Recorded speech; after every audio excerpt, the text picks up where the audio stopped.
Welcome to the fantasy audiobook, Resurrection of the Mystery, starting from the clone of the stone-born monkey. Chapter 61. On the night of staying in Chao's mansion, Wang Jie enjoyed his practice very much, and even made preparations for tomorrow's martial arts training. But for the rest of the Chao family, it was a huge pressure. As the eldest son of the Chao family in Shaanxi, Chao Yuanyu is now the county magistrate of Shaanxi County. As soon as he walked out of the living room of the elders of the Chao family, a look of worry appeared on his face. What is the purpose of the king of Yu coming to our Chao mansion? Chao Yuanyu murmured to himself. Chao Yuanyu would not simply think that the other party was just here to chat and have a meal when the big leader came to the door. There must be a deeper reason. He carefully recalled whether the Chao family had done anything out of the ordinary in the few months since King Yu succeeded to the throne. It seems that father is getting closer to Prime Minister Zhang. Is this what attracted His Highness's attention? Chao Yuanyu thought of this. His father, who is now the head of the Chao family, is currently serving as an official in the court. The head of the family is far away in the court, so the only ones who can be the masters of the Chao family now are his son-in-law and all the respected clan elders. Chao Yuanyu knew more or less about the situation in the capital. It is nothing more than the Emperor Party, formed by Emperor Zan, who sent people to the court of Yu Kingdom with Zhang Yan as the core. Then there is the Royal Party, headed by the King of Xinyue. Then there are wealthy noble families like the Chao family in Shaanxi who are on the sidelines. Chao Yuanyu doesn't think there is anything wrong with her father's courtship to the Emperor Party. This is the way their aristocratic family behaves. We will help whoever wins. We only need the family to survive and be rich. But right now, King Yu's visit is indeed a troublesome issue for Chao Yuanyu. Chao Yuanjun felt guilty that he had done something bad secretly. He was really worried, is the king of Yu coming to beat Chao's? Chao Yuanyu still has this political sense. Chao Yuanyu was worried, and went back to the house after thinking about it. Seeing his wife Tianke, he remembered that the reason why King Yu visited Chao's house was because his wife fell into the water. It was because of the life-saving grace that King Yu visited Chao's house. Tell me, what happened during the day and why did you fall into the water? Chao Yuanyu asked. Tianke was dressed in light pajamas, with a plump and graceful figure, and a beautiful young woman's demeanor, which only her husband could see. But Chao Yuanyu only cared about King Yu's visit at the moment. Tianke bit her lower lip lightly. While recalling, she also remembered the inexplicable warmth and sense of security she felt when she fell into the water and struggled during the day. According to recollection, she said, "Concubine, at that time, I went to the bow of the boat with my younger sister to get some air, and then a big wave came over. I didn't check for a while, and was knocked out by the waves.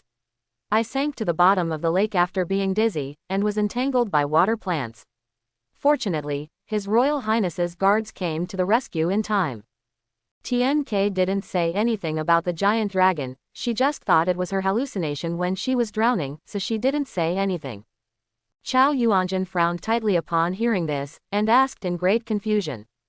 "There are waves in Shanghu Lake. This is a lake, how can there be waves for no reason?" Tianke shook his head, expressing that he was not clear. There were many people on the boat at that time, and they all noticed the unusual waves and the unusual fluctuation of the lake water. Chao Yuanjun could feel that something was wrong with his wife falling into the water.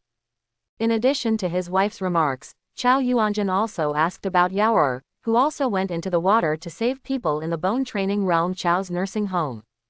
It is said that, at that time, Yaoer went into the water to save people, but felt an extraordinary resistance for no reason. When he got to the bottom of the lake, he even saw a snake coiled around the young lady.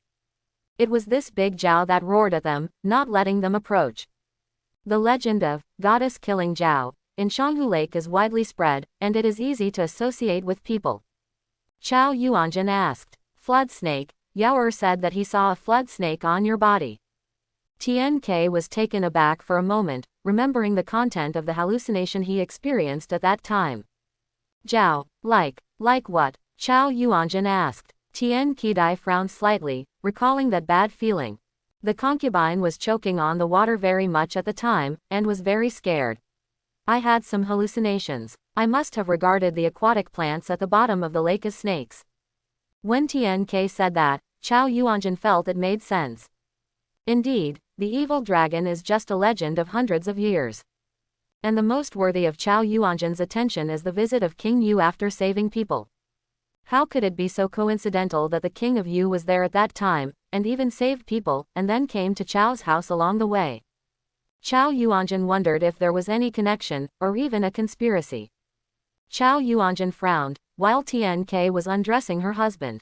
She stroked her thigh secretly. I don't know why, even though I soaked in cold water during the day, TNK felt extremely dry tonight. But Chao Yuanjun ignored his wife's needs, and his mind was full of things about King Yu. TNK also knew that the visit of the King of Yu was very important to the Chao family, so he was patient without willfulness. Husband and wife have different minds, sharing the same bed overnight with different dreams.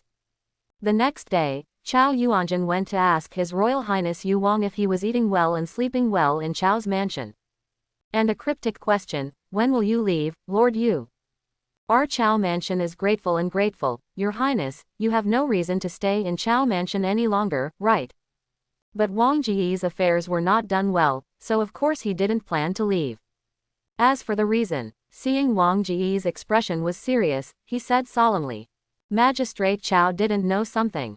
In fact, Lingzheng's falling into the water was not an accident, but a monster secretly causing trouble. Evildoer. Chao Yuanjun was taken aback for a moment, almost thinking that she had heard wrong. Feeling at a loss, he didn't know how to speak to King Shengyu for a while. Pursing her lips slightly, the puzzled Chao Yuanjun asked tentatively. I don't know what your highness said.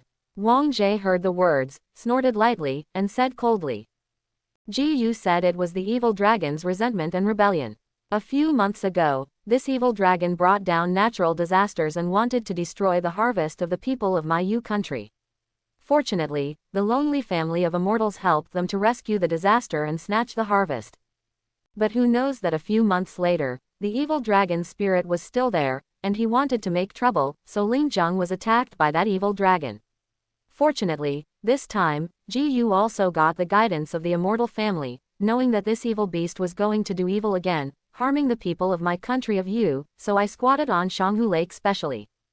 Now Chao Yuanjun understood, his eyelids twitched, and he thought of His Royal Highness Yu's rumors about ghosts and gods.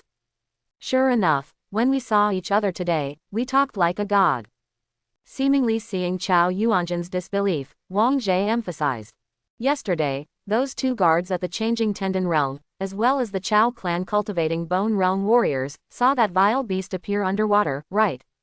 Chao Yuanjun was confused again when she heard the words. According to Yao Er's description, it was indeed so.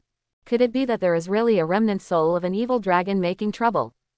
Chao Yuanjun was dubious. It was the first time he had experienced such a thing, so he had no idea. After thinking about it, he tried to ask. Then what is your highness plan? If there is a monster, how can you tolerate it to harm people? Wang Jie nodded slightly, as if affirming Chao Yuanjun, and continued. Ji Yu asked for a way to get rid of demons from the fairy family. It is said that the evil dragon was beheaded by the goddess, and its blood was scattered in Shanghu Lake. The blood fell into the bottom of the lake and was stained with mud. It is necessary to use the mud of Shanghu Lake as a material to cast a spell, so that the soul of the evil dragon will be scattered, and it will never be able to harm anyone again. Quote. A passage of Wang Jie is still nagging. Chao Yuanjun doesn't quite understand it, so he can only extract a few key words. King Yu wants to dig the silt of Shanghu Lake. Seeing that Chao Yuanjun didn't understand, the corners of Wang Ji's mouth rose slightly, and he continued. So, Ji Yu still needs to temporarily stay in Chao's mansion for 10 days, until he has dug up the mud of this Shanghu Lake, and then he can use the method to get rid of the demon. Chao Yuanjun narrowed his eyes slightly, and now he understood. The king of Feeling Yu didn't want to leave, so he used the excuse of removing evildoers and digging mud to forcefully stay in Chao's mansion. What you just said is all made up, right? Chao Yuanjun's expression was tense, that is to say, the person in front of him was the king of Yu, otherwise he would have lost face.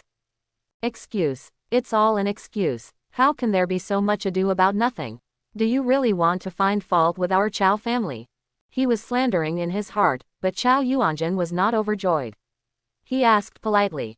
Your Highness, is the theory of ghosts and gods reliable? When Wang Jie heard the words, his face suddenly became unkind, and he said dissatisfiedly. Magistrate Chao, are you questioning the king? Or do you not care about the safety of the people around Shanghu Lake? You must know that the one who almost fell into the water before was killed, but Ling Zheng. Wang Jie squinted his eyes, and even used the power of luck invisibly. Chao Yuanjun suddenly felt extremely oppressed, and it didn't make sense, so she secretly complained. In the end, he could only grit his teeth and agree. This minister should regard His Highness's words as the iron law of the Golden Rule, and care about the safety of the people of Shanghu Lake as the most important thing. Wang Jie nodded in satisfaction. It's so good, then with the cooperation of Laochao County Magistrate, this dredging must be done. Oh, Ji is good at martial arts, and Laochao's family has arranged a martial arts arena for Ji. It would be more suitable if you can invite a few martial artists to accompany you.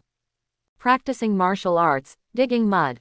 For Wang Jie, two things should be done at the same time. But Chao Yuanjun was melancholy. The longer King Yu stayed in Chao's house, the more uneasy Chao's family became. Although Chao Yuanjun definitely had to do what King Yu had arranged, he was also thinking about letting King Yu go back as soon as possible. Restrain the clansmen well. At this critical moment, the clan must not have any problems. Since King Yu wants to dig the mud, let's help him finish it quickly, so there is no reason to keep it. Father also needs to inform, let him contact all the officials, and urge King Yu to return to the palace as soon as possible. Chao Yuanjun cleared her mind and hurried to execute it. Wang Jie leisurely followed the plan. On the one hand, he asked Chen He, Yi Yang and others to start digging mud at the designated place, and on the other hand, he started to practice martial arts. It was rare for the rain to stop, and with the venue arranged by Mrs. Chao, Wang Jie stretched his muscles and began to practice martial arts happily. First is mountain turning kung fu, then Kaishan Jin, then Bing fighting boxing, and then other small exercises for exercising fine muscles. The combined effect of all the exercises is to temper 607 muscles in Wang Jie's whole body. Among human fighters, this number can be said to be a small part of the top of the pyramid. Wang Jie originally thought that this combination of exercises was already the most efficient combination in his martial arts practice, until he obtained the Great Jiao training technique. He recalled the content of the meat training method he had harvested, and a picture of giant dragon soaring clouds and rain slowly emerged in his mind. The figure of this giant dragon churning in the clouds and in the lake and sea. Every movement of it can roll the clouds, stir the sea, break the rocks. Every muscle on the giant flood dragon is extremely full and strong, propping up the scales, revealing the beauty of strength. Just stretching the muscles can cause the air to explode and make a bursting sound. Wang Jie thought about it. The body of the giant dragon swimming in the clouds and in the lake and the sea, and the contrasting human body structure, began to transform into martial arts skills that human warriors can practice. On the body of the human warrior, it also showed the power of the giant dragon to sweep the clouds and rain. Aura. This is giant flood training technique, a half-human, half-flood body training method derived by the giant dragon based on its own monster body. This exercise combines the characteristics of the giant dragon's powerful monster body, and also adapted to the body structure of human warriors. Just the meat training chapter includes 639 complete muscles of a human warrior. When practicing this exercise, the muscles of the warrior's whole body will be tempered. The exercises derived by these hundreds of years old monsters are much more powerful than those derived by human warriors. It's even more powerful when it comes out. The potential of this technique is great, and the threshold of practice is also very high. Only half-human, half-flood dragon hybrids can cultivate the effect. Without the key giant dragon blood, forced to practice great flood dragon forming technique, the result is only it will be. Painting a tiger is not an anti-dog, and the practice is not good or bad. This is the technique that the giant dragon tailor-made for his own reincarnated body. It's not something commonplace. Only the reincarnated body of the giant jellyfish is the most suitable for the cultivation standard of this technique, and can exert the best cultivation effect. But Wang Jie didn't have the slightest worry. Mizusawa Demon King, ancient giant beast, an old monster that has been dead for hundreds of years. The personality of this giant dragon is very high, stronger than human martial arts masters, but Wang Jie has the talent of a stone-born spirit monkey. The spirits of heaven and earth, the seed of gods and demons, surpass the giant dragon in terms of personality. This, great Jiao-shaped training technique, is a tailor-made exercise for Ju Jiao to reincarnate itself. That's right, Wang Jie's physical condition does not meet the practice requirements of this exercise. So what? Relying on his own talent, Wang Jie has thoroughly comprehended the essence of this martial arts technique, and then modified it to suit his physical condition, so can he use it for practice. Talent is high, that is, you can do whatever you want. I saw Wang Jie standing in the center of the martial arts training ground. First, he closed his eyes and visualized in his mind the key points of the meat training chapter of the Great Flood Dragon Training Art. Flying Giant Jiao in the Cloud Lake and Sea. This is the form manifested by the martial arts' profound meaning of Dajiao training shape. And Wang Jie's talent, his thoughts, are like a pair of sharp and precise lancets, slicing this giant flood dragon that evolved from the profound art of martial arts like a butcher cutting a cow. The gigantic giant dragon was disassembled into thousands of complete and plump muscles, and each muscle represented a part of the profound meaning of the great Jiao-shaped training technique. Wang Jie is like an anatomy expert, who conducts a detailed and in-depth analysis of every muscle to understand the mystery of Jiao Mu and the principles of martial arts. With the deepening of his analysis and understanding, the thousands of dragon muscles also began to change, combining with Wang Jie's thoughts. The muscles of the 1,000 giant flood dragons are constantly being streamlined and fused. After reaching the standard of 639 human muscles, the muscles began to combine to build the outline of the human body model. From vague to detailed, gradually, this human muscle model began to deeply portray the image of Wang Jie, from the iconic features such as facial features, height, and physique. Until the moment when the muscle model perfectly matched the muscles of human Wang Jie opened his eyes. There was light in his pupils, a confident smile was raised at the corner of his mouth, and he said in his heart, "I'm done." At this point, the great Jiao-shaped training technique, which was originally tailored for the mixed race of humans and dragons, has been completely transformed into a body training method tailored by Wang Jie under the influence of Wang Jie's talent. This exercise should be renamed, called Subduing the Jiao Jiao and Training the Shape. After subduing the giant Jiao, I comprehended the martial arts. When a new technique was born, Wang Jie applied it to his own martial arts practice. In the big martial arts arena, apart from Wang Jie, Yan Fei was holding the sword, watching all directions and listening to all directions. He was not only taking on the duty of a personal bodyguard, but also as a martial arts teacher, following Wang Jie's progress in martial arts training. To be honest, Yan Fei is already in martial arts and has nothing to guide Wang Jie. His Highness practices martial arts very fast, and he can understand all martial arts skills as soon as he learns them. Even he, a blood-changing warrior, couldn't fault him. What Yan Fei can do is to take care of one or two when Wang Jie is practicing martial arts. At the same time, pay attention to Wang Jie's martial arts progress. His Royal Highness has already mastered several sets of exercises from the martial arts pavilion. According to this progress, he will be able to cultivate ribs and tendons before the end of the year, and in the second year, he will even go further, and even reach the level of pure jade and pure gold. Raw jade is pure gold, the foundation of martial arts masters. How many martial arts practitioners are there in the world, and how many of them can achieve this kind of achievement in the meat training state? Yan Fei pursed his lips. Ever since he returned to Yu Palace, Wang Jie had changed more and more, to the point that even his bodyguard felt a little strange. This is strange because it focuses on martial arts practice and methods, but in terms of trust, Yan Fei can still feel keenly that His Highness's trust in him has not diminished. Basically, His Highness will take himself with him in everything, and His Highness will also share with himself some things that he would not tell others. Eat the Emperor's salary, loyal to the Emperor's business. Yan Fei thought to himself. Seeing His Highness getting stronger, he, the guard who has been with him for 8 years, still has a sense of accomplishment in his heart. There was a slight smile on the corner of his mouth. Yan Fei looked at His Highness as if he resumed his martial arts practice after taking a short rest. But Yan Fei looked at it, frowning slightly. I haven't seen His Highness practice this set of martial arts before, but I can see some familiar shadows from it. Right now, Wang Jie is displaying the martial arts skills he has comprehended on the field.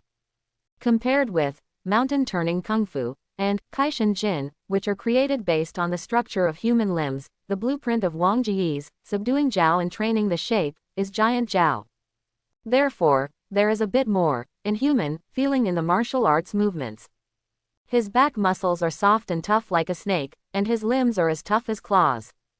While walking, it is not like ordinary warriors take one step at a time, but like a tiger crouching like a snake, filled with a sense of savage power. However, Wang Jie is a human body after all, and the sense of inhuman disobedience gradually disappeared during his martial arts. In other words, it is not disappearing, but Wang Jie integrated it, and he no longer feels strange, and changed the way Wang Jie used to exert force in martial arts, making him more flexible, more explosive, and possessing the essence of a giant dragon body. Wang Jie called this method of exerting force the giant dragon style. And this is just the beginning. And Yan Fei, who was on the sidelines, as a blood-changing martial artist, had extremely sharp eyesight, and he also found that on the basis of that strange martial arts, Wang Jie also incorporated other traces of martial arts. As far as he can see, there are mountain turning kung fu, Kaishan Jin, soldier fighting boxing, dragon Panji, Fang Zongshu strengthening muscle. Wang Jie filled all the martial arts he had learned before into the giant Jiao style. Your Highness is absorbing the strengths of 100 schools of thought and transforming himself into martial arts. Yan Fei was astonished. At the same time, Wang Jie practiced martial arts to the extreme. The muscles all over his body swelled, the fascia under his ribs was supported by strong muscles, and connected into one piece, and the blue tendons on his arms and limbs stretched like a coiled dragon. Ribs and tendons. The arm strength is 1600 catties. In terms of strength alone, Wang Jie's arm strength at this moment has surpassed that of ordinary leather-trained warriors. It was just the first time he practiced Jiao training technique. Wang Jie broke through himself and entered a higher level. The skills I practiced before were only the upper limit of human warriors, not the upper limit of my talent. Now I use the Demon King's body training skills, which can better display my talent. The more perfect and the more consummate something, the more it will reveal a natural beauty that can be called art. Although Yan Fei, who was watching the martial arts from the sidelines, didn't know what the Demon King Kung Fu was and what kind of martial arts Wang Jie practiced, he could still see some beauty from Wang Jie's martial arts performance. It was these beauties that made Yan Fei feel that although Wang Jie practiced a new martial art that he had never seen before, it should not be a bad situation such as going crazy, but a sign that his skills are advancing and reaching a higher level. Even Yan Fei, a blood-changing martial artist, was touched by the process of watching Wang Jie's martial arts, and had some insights into the practice of meat training. Finally, it was the end of Wang Jie's martial arts practice. Yan Fei still couldn't hold back his curiosity and asked, "Your Highness, what martial arts did you practice just now?" Some things cannot be avoided from the confidants around him. Wang Jie did not hide too much, simply said, "This is the profound meaning of martial arts enlightened by the immortal after Ji Yu slayed the Jiao. Ji Yu called it subduing Jiao training technique. Wang Jie speaks in such a style. Even if he was digging mud with Chao's family, what he said was 9 truths and 1 falsehood, but the Chao family didn't believe it. The same is true for Yan Fei. Every time His Royal Highness starts to chatter, he will also get confused. However, with Zhang Pingguan and his party, Yan Fei more or less believed in the theory of ghosts and gods. He glanced around and asked in a low voice, "Your Highness, is there really a remnant soul of an evil dragon making trouble under Shanghu Lake?" Wang Jie smiled inscrutably. "Yanqing, the so-called you are not joking. If I say there is, then of course there is." Yan Fei pursed his lips. From his point of view, the matter of saving people yesterday was that Mrs. Chao's young wife fell into the water. Several warriors went into the water one after another to save people, and after a while they came up. Except for the crystals brought back by Yi Yang and others from the bottom of the lake, and the fragments that flew back into Wang Ji's sleeve robe, Yan Fei really didn't notice any traces of ghosts and evildoers. Yan Fei sighed helplessly. "It's a mortal with naked eyes, and I can't understand the methods of the Xian family." Instead he said, "However, the new martial art practiced by His Highness Weiken Guan is harmonious and natural, and fits the flesh drive. There are 600 muscles and muscles all over the body, and there are no leaks or shortages. This must be a peerless skill. Wang Jie smiled without saying a word, and immediately informed the chef to prepare the martial arts secret meal for today. During the eating process, Wang Jie could clearly feel that his body's conversion efficiency of essence energy was much higher. Eating the same amount of food, some people can eat themselves into a fat man who does not work hard, while others can eat themselves into a strong man with a strong physique.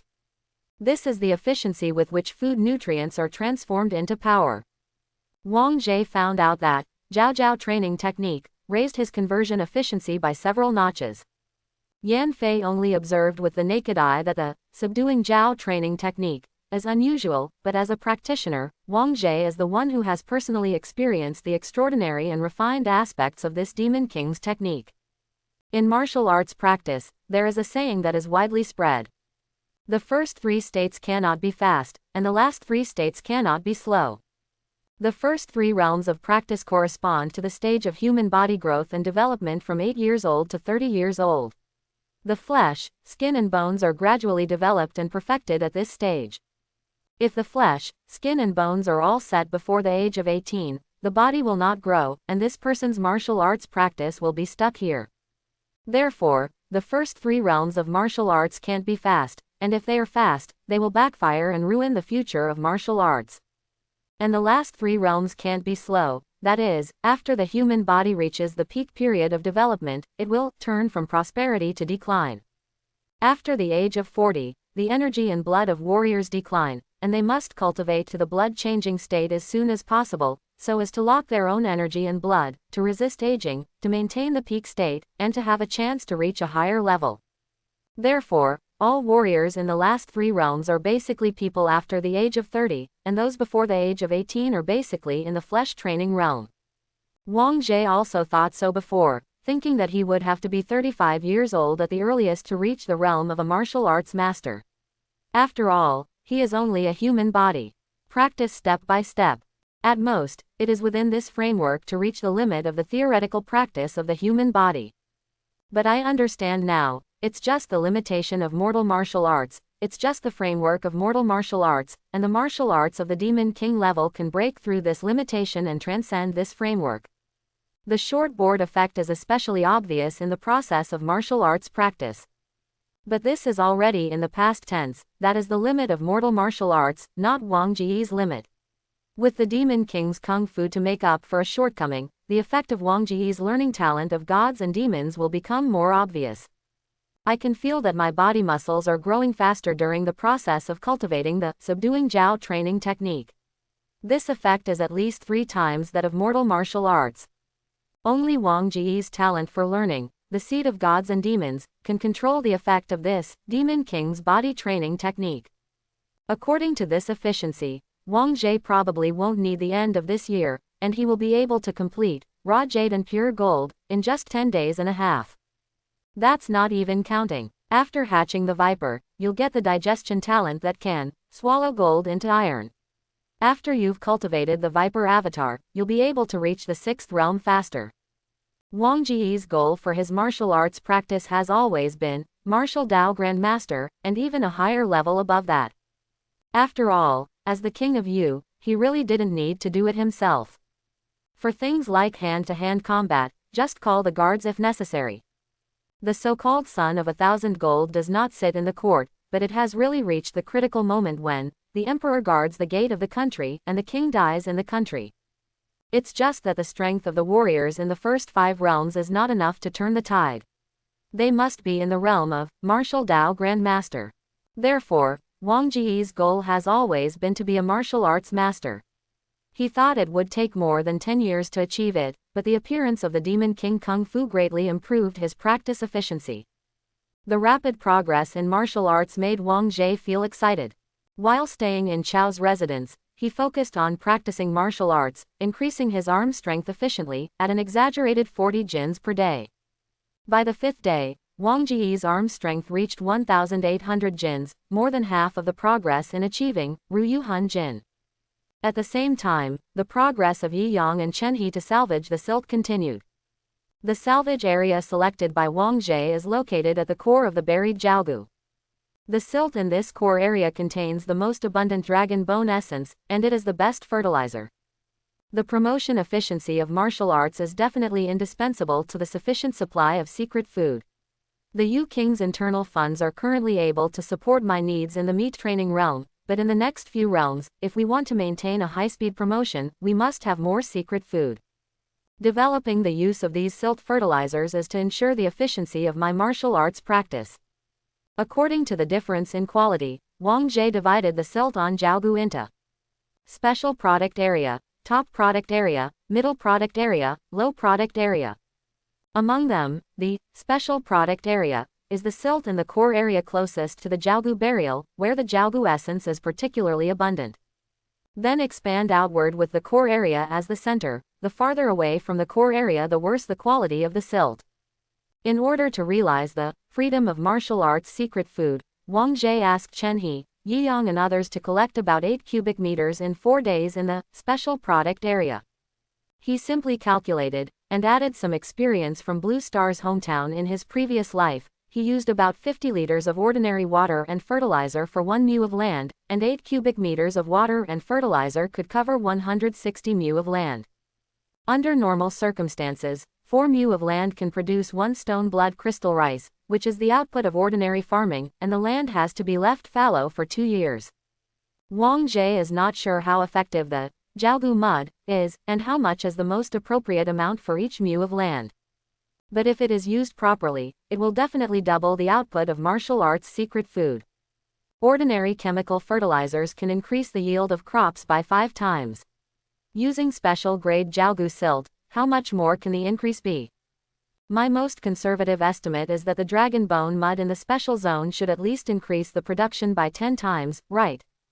Next year, if I collect 400 she blood crystal rice and put it into my internal funds, with the appetite of a normal warrior, I can eat 20 she of martial arts secret food in a year, and the digestion capacity of the stomach is almost at the limit.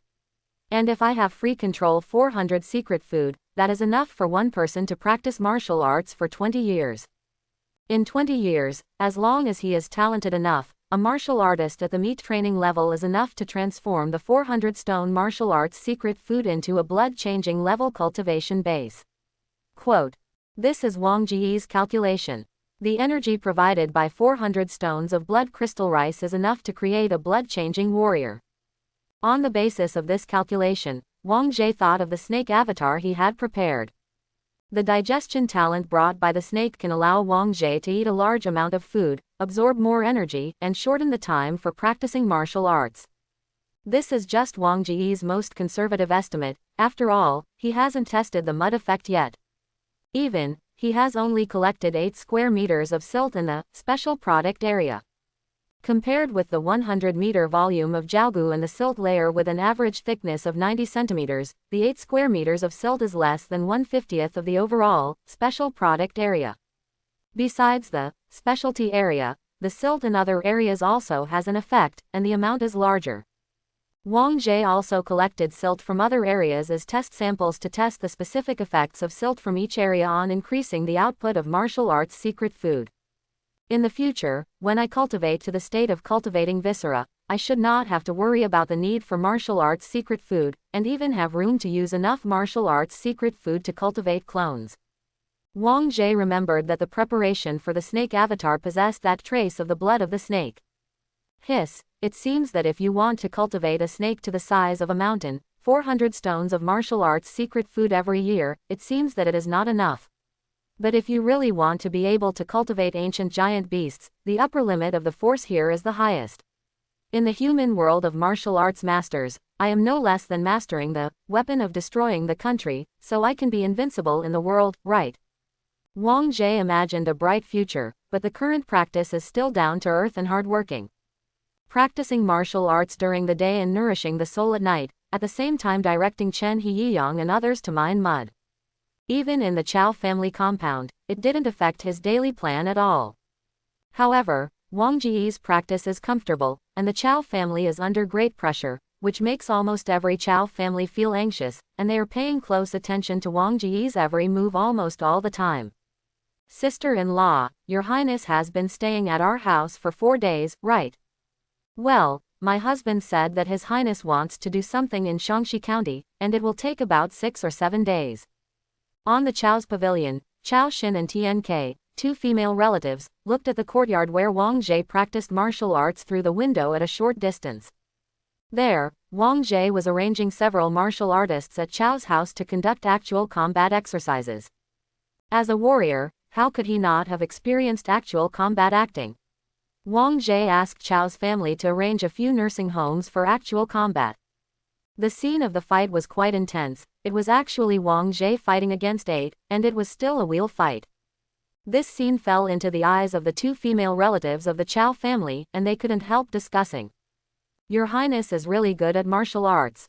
Sister-in-law, look, the martial artist wearing the blue turban who sparred with His Highness is our family's Lan Huyuan. He is 24 years old and has a level of leather training. It is said that his strength arm is 2,000 catties. I remember that His Highness is still at the age of a weak crown, right? This martial arts practice is actually so powerful that he can beat Lan Huyuan to fight. After fighting all morning, His Highness still looks like a dragon and a tiger. Quote. Chao Xin couldn't help being a little surprised when she saw the situation on the martial arts arena. Such warriors, even in a big family like the Chow family in Shaanxi, are rare. TNK heard this, but made a very conservative evaluation. Your Highness is, after all, the king of a country. He is very talented and absolutely extraordinary. Chao Xin nodded, puffed her cheeks, and said with a little emotion. That's right, this is the king. Big brother, second brother, father, uncle, grandpa, all should treat him respectfully. A man's status can be reflected by other men. The 2 women could intuitively feel the oppressive feeling brought about by the status of the young king of Yu, and it was the first time they had seen such a character. But women will gradually start to gossip when chatting, Chao Xin suddenly thought. Hey, I don't seem to have heard of it. Your Highness has a concubine. Hearing this, TNK shook his head after thinking about it for a while. No, there has been no news.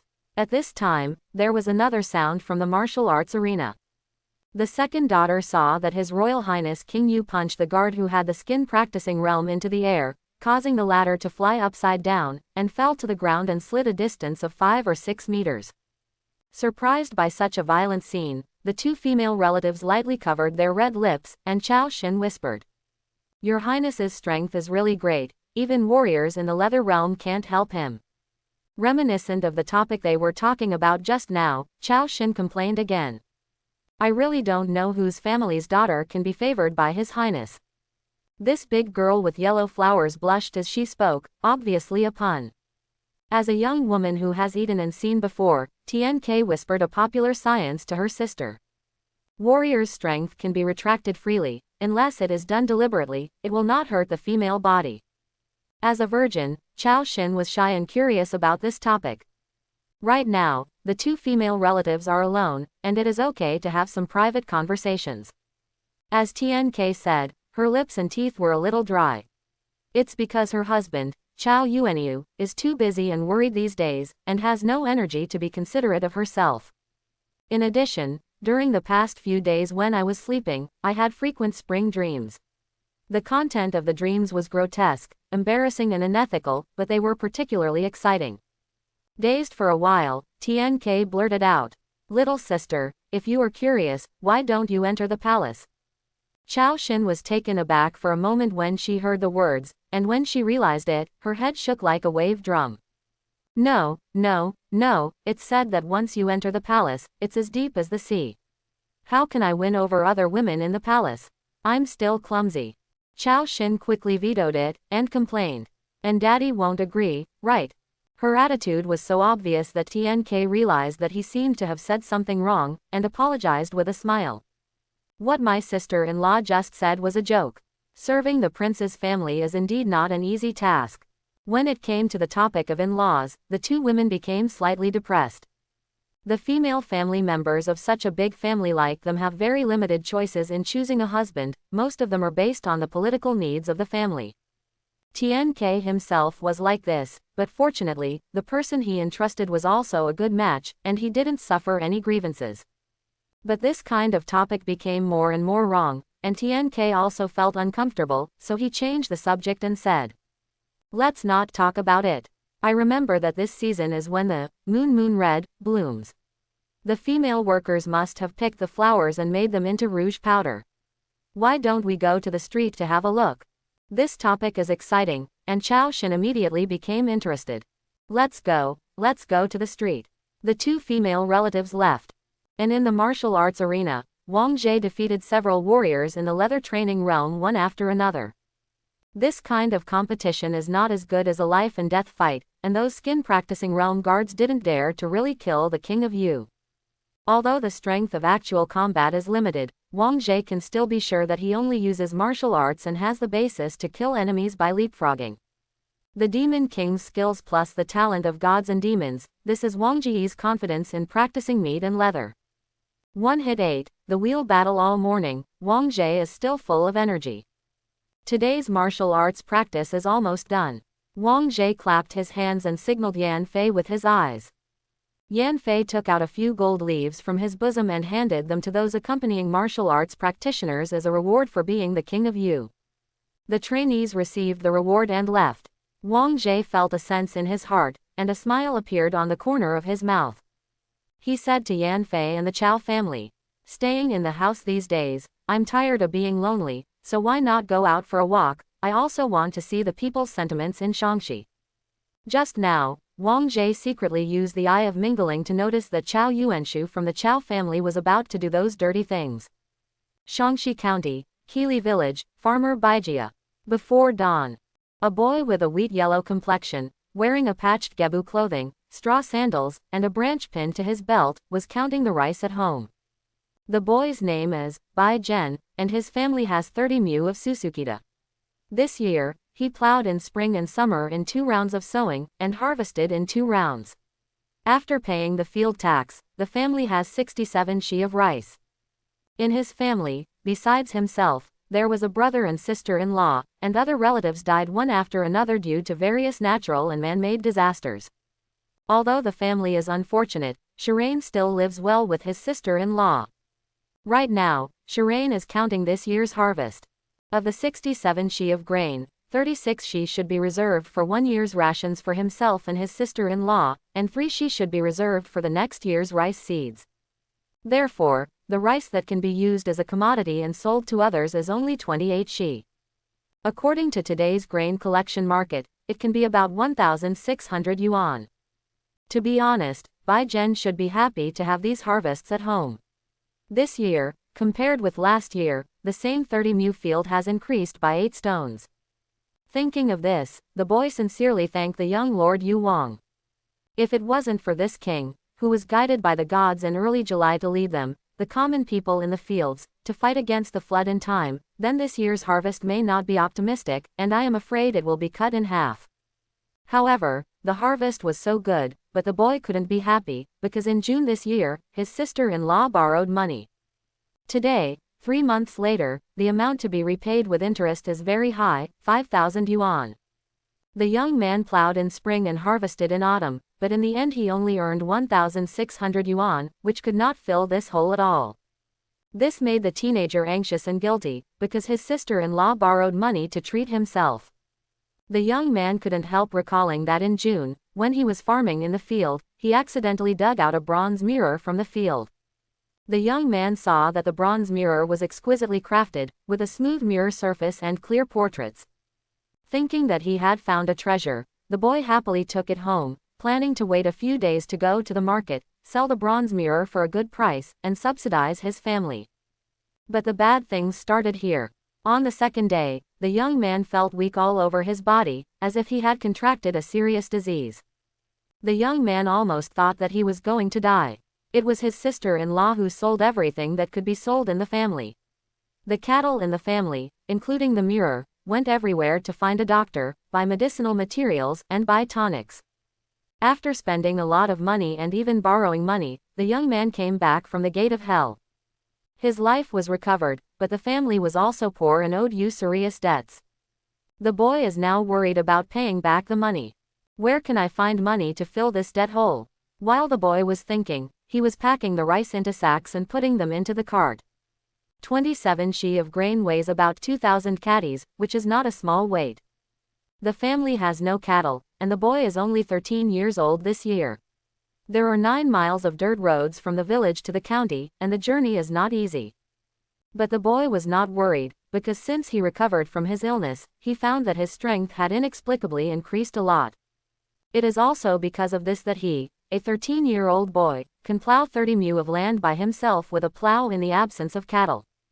But what is the use of great strength besides plowing the fields? Not enough money is not enough money. With a gloomy expression, the young man pushed the grain cart to the door of the main house. At this time, the sky was already dark. The boy parked the car first, and pushed open the wooden door.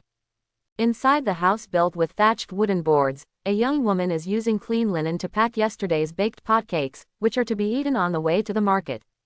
The young woman turned around when she heard the sound. Her name is Li Luo. She can't say how beautiful she is, but her skin is fair, her eyebrows are well proportioned, her face is round, and her teeth are very white and neat when she talks. In addition, there is a little tear mole under the black eyes, which adds a bit of style. He is short in stature, comparable to a boy's stature, but the sleek front and back support the simple clothes. If it is in these 10 miles and 8 villages, it is not an exaggeration to call it a pretty woman, but if you compare it with the girl in the Shaoxiang pavilion in the county town with heavy makeup and a willow waist, it is not enough. The only thing that can be praised is the temperament of a good young woman who is not possessed by those prostitutes. But in the eyes of the young Bagan, his sister-in-law is the best woman in the world. Seeing his sister-in-law looking over, Bagan opened his mouth, made a whining sound, and stretched out his hand to draw a gesture, probably drawing a piece of paper in the air. The boy is a mute, the child is a mute. But as a relative, Li Luo can probably understand the boy's sign language. After thinking about it, Li Luo asked, "Do you want Tianqi?" Her voice also has the sweetness of a woman from a water village. Bai Zhen nodded sharply. That's what he wanted to express. The most valuable thing at home now is the 30 acres of Susukita. The young man has done the math, and his family should be able to sell 450 yuan for 1 mu of land, and the arrears can be filled by selling 8 acres of land. The remaining 22 mu of land may not be able to meet the family's future farming needs, but the young man can work for others while farming himself, be a half-tenant farmer, or open up wasteland for the government. Anyway, he doesn't lack strength now. However, Li Luo's expression darkened. It seemed that he was not in a good mood. After a moment of silence, Li Luo forced a smile. There is no need to sell the land. If the money is not paid, the sister-in-law can go to work for others. When she said the word, temporary worker, her voice paused, a bit difficult to speak. The teenager is precocious, although he is not as good as the weak crown, but he also knows what his sister-in-law means by short-time labor. An angry expression appeared on his face. Unable to express his thoughts with his voice, the young man waved his hands impatiently, and even ducked his feet, expressing his unwillingness. The teenager's parents died early, and his sister-in-law dragged him up. The eldest sister-in-law is like a mother. How can there be any reason to watch her mother being bullied? Youthful spirit, never accept this kind of thing. Seeing the young man getting excited, Li Luo quickly comforted him softly. I'm not going. Only then did the boy regain his composure, and took out the land deed from his home. Li Luo sighed softly, but the young man heard it, and felt very uncomfortable. I just feel that I am incompetent, poor, and my relatives are being bullied. Depression and unwillingness accumulated in the young man's heart. At this time, Li Luo also handed over the packaged potcakes to the young man. As a relative who gets along day and night, Li Luo can see the young man's thoughts, and she ordered in a soft and weak voice. After we go to the county, let's not argue with people. If we feel wronged, bear with it. Don't beat people up like last time. If you want to kill someone, what should I do? What Li Luo was talking about was that half a month ago, 3 local ruffians came to collect debts. When collecting debts, those 3 people talked very frivolously, which finally annoyed Bai Zhen and beat all 3 of them violently. This frightened Li Luo, and he still has lingering fears until now. But Shirane sniffled. seeming a bit rebellious. Obviously, my strength has become stronger and stronger, so why can't I take revenge on those who bullied me? Knowing a child is like a mother, and a sister-in-law is like a mother, how can Li Luo not see the spirit of a young man? Add another sentence. You are the only man in the family.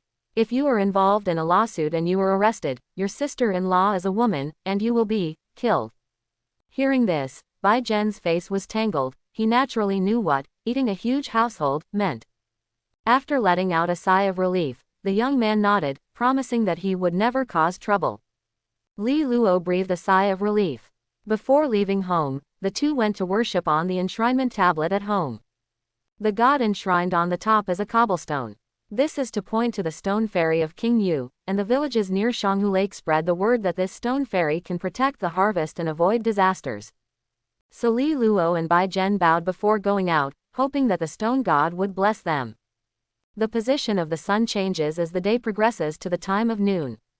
Shaanxi County Magistrate, Chao Yuanyu, the son of the Chao family, heard that His Royal Highness the King of Yu wanted to go to the streets again on a whim.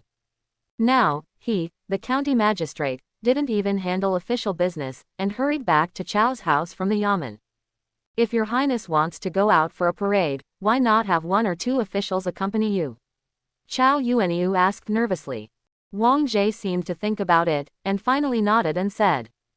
Also, Chao Yuanyu secretly breathed a sigh of relief. With her company, there shouldn't be anything wrong, right?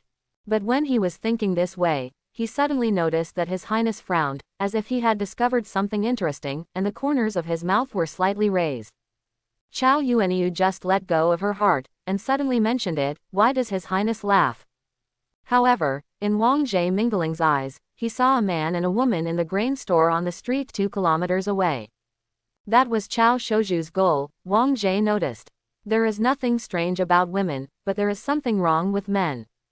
Wang Jie narrowed his eyes slightly, and with his bright eyes, he saw a faint phantom of a strange beast on the man's body.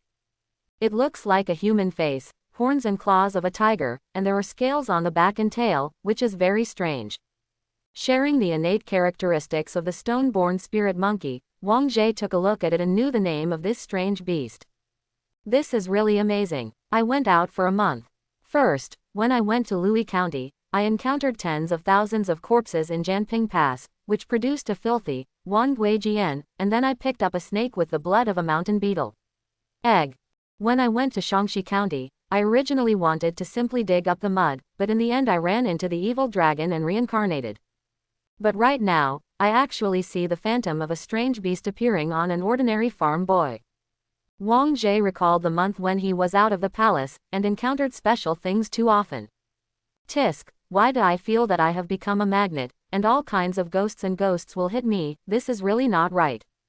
He complained in his heart, seeing the phantom of the Tuo Tu on that young man. Wang Jie really almost didn't tense up. However, although I ran into these ghosts several times, those ghosts are still in a very weak and undeveloped state, and they are still within the range I can handle. Pass. The same is true of the phantom of the Tuo Tu on this young man. Wang Jie observed with the eyes of the Mingling, the phantom of the strange beast on the young man was actually just a breath of Tuo Wei, entangled with the farm boy, and entangled and fused with the boy's body and soul.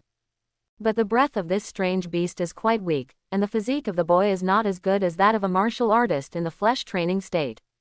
Just through observation, Wang Jie judged that the phantom of Tuo Sheng that suddenly appeared was still within his own processing range, and even the difficulty of processing was far lower than the filthy atmosphere of the corpses at Jianping Pass and the evil dragons at Shanghu Lake, reincarnate.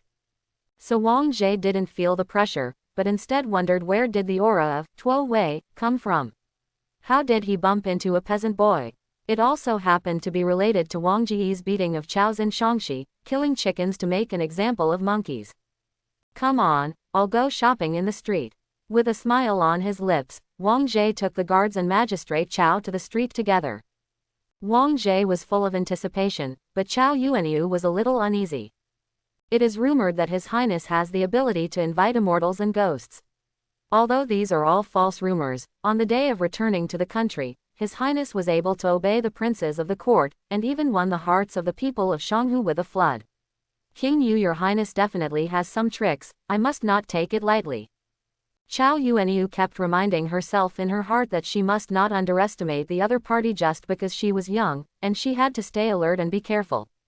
Just like that, two people with different thoughts went to the street together. As the local county magistrate and a wealthy local family, Chow Yuanyu naturally asked his subordinates to complete the face project in advance, so that those unclean places will be restrained in the past few days. Don't be bored and want to die. As soon as Wang Jie went to the street, he saw the bustling people coming and going, orderly, clean and tidy, and he really couldn't fault it at all. The smile on his face was still there, but he shook his head secretly. His bright eyes could see far, see through, and see luck. It was really easy to find some dirty places in Shaanxi County. Wang Jie thought so in his heart, but said lightly, "Looks good." Chow Yuanjin didn't know that Wang Jie had a heart, he just carefully observed Wang Jie's expression and words. Seeing that King Yu could find no faults, Chow Yuanyu also breathed a sigh of relief. Wang Jie also paid attention to Chow Yuanyu's expression, and the smile on his mouth got bigger and bigger. Go, continue shopping. A group of people were walking on the busiest commercial street in western Hunan. Quite a few people recognized Chow Yuanyu as the parents' officer. Seeing him appearing in the market, ordinary people who didn't know why secretly muttered. This word was passed on, and it was passed on to the rouge house on the street. Chao Xin and TNK, who were picking out rouge and gouache, were surprised when they heard this. Why did elder brother, husband, come to the street? The two walked out of the rouge house, and they happened to see Chow Yuanyu from a distance away. And Yu Wang. The two female relatives were surprised. For some reason, the king of Yu also took to the streets. Surprised to be surprised, but the two of them didn't dare to step forward to disturb them at will, but their eyes kept following King Yu and his party. Suddenly, they noticed that King Yu stopped at a grain shop. Chao Xin and TNK recognized this shop. Anyone who can buy and collect grain in Shaanxi County has a background of landlords. It is these landlords who sit down every year to discuss how much grain should be harvested this year, the approximate price of grain, and how to implement the government affairs assigned by the above. The landlords in Shaanxi County are headed by the Chow family. However, neither Chao Xin and TNK nor Chow Yuanyu, who was by King Yu's side, were worried. Food prices in Shaanxi have been stable, stuck at the level of food and clothing for most people. Chow Yuanyu wasn't too worried. He had already focused on managing the grain store. How could it be possible for King Yu to find fault with people's livelihood? Hey, is there a farmer selling grain there? Let's see how it goes. Wang Jie laughed. Chow Yuanyu looked around, and saw a young man and a young woman carrying grain sacks, pouring grains of rice into the wood dendrobium. Dendrobium is a tool for measuring the volume of grains. The mouth is big, the belly is round, the bottom is small, and there are 4 characters, school, quasi, pair, and hu, on the 4 sides. The opening is square, with a side length of about 40 centimeters, which can fill 2 standard dendrobiums, which is 1 she of grain. Right now, the boy is dismantling the grain sacks and pouring grain into the wood dendrobium. Then there were the grain store clerk and the cashier watching. It's just that when the young man filled the wooden dendrobium, the people from the grain store kicked the wooden dendrobium a few times.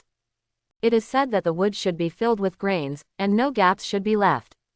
But every time you kick it, the wood dendrobium trembles, and the level of the rice drops a few points. After 3 kicks, the wood dendrobium that was originally filled has dropped to the height of 5 fingers out of thin air, and needs to be refilled. Seeing this, the peasant boy's face became ugly. At this time, sister-in-law Li Luo looked at the boy with worried eyes, and the boy remembered what his sister-in-law told him before. Endured. Pick up another sack of grain and refill the gap between the 4 fingers. Only then did the accountant nod his head, confirming that the volume met the standard. Then I packed 10 she according to the store's standard, but the grain bag brought by the boy had already been consumed by more than half. When 14 she of grain arrives at the store, it turns into 10 she. The young man's face became more embarrassing.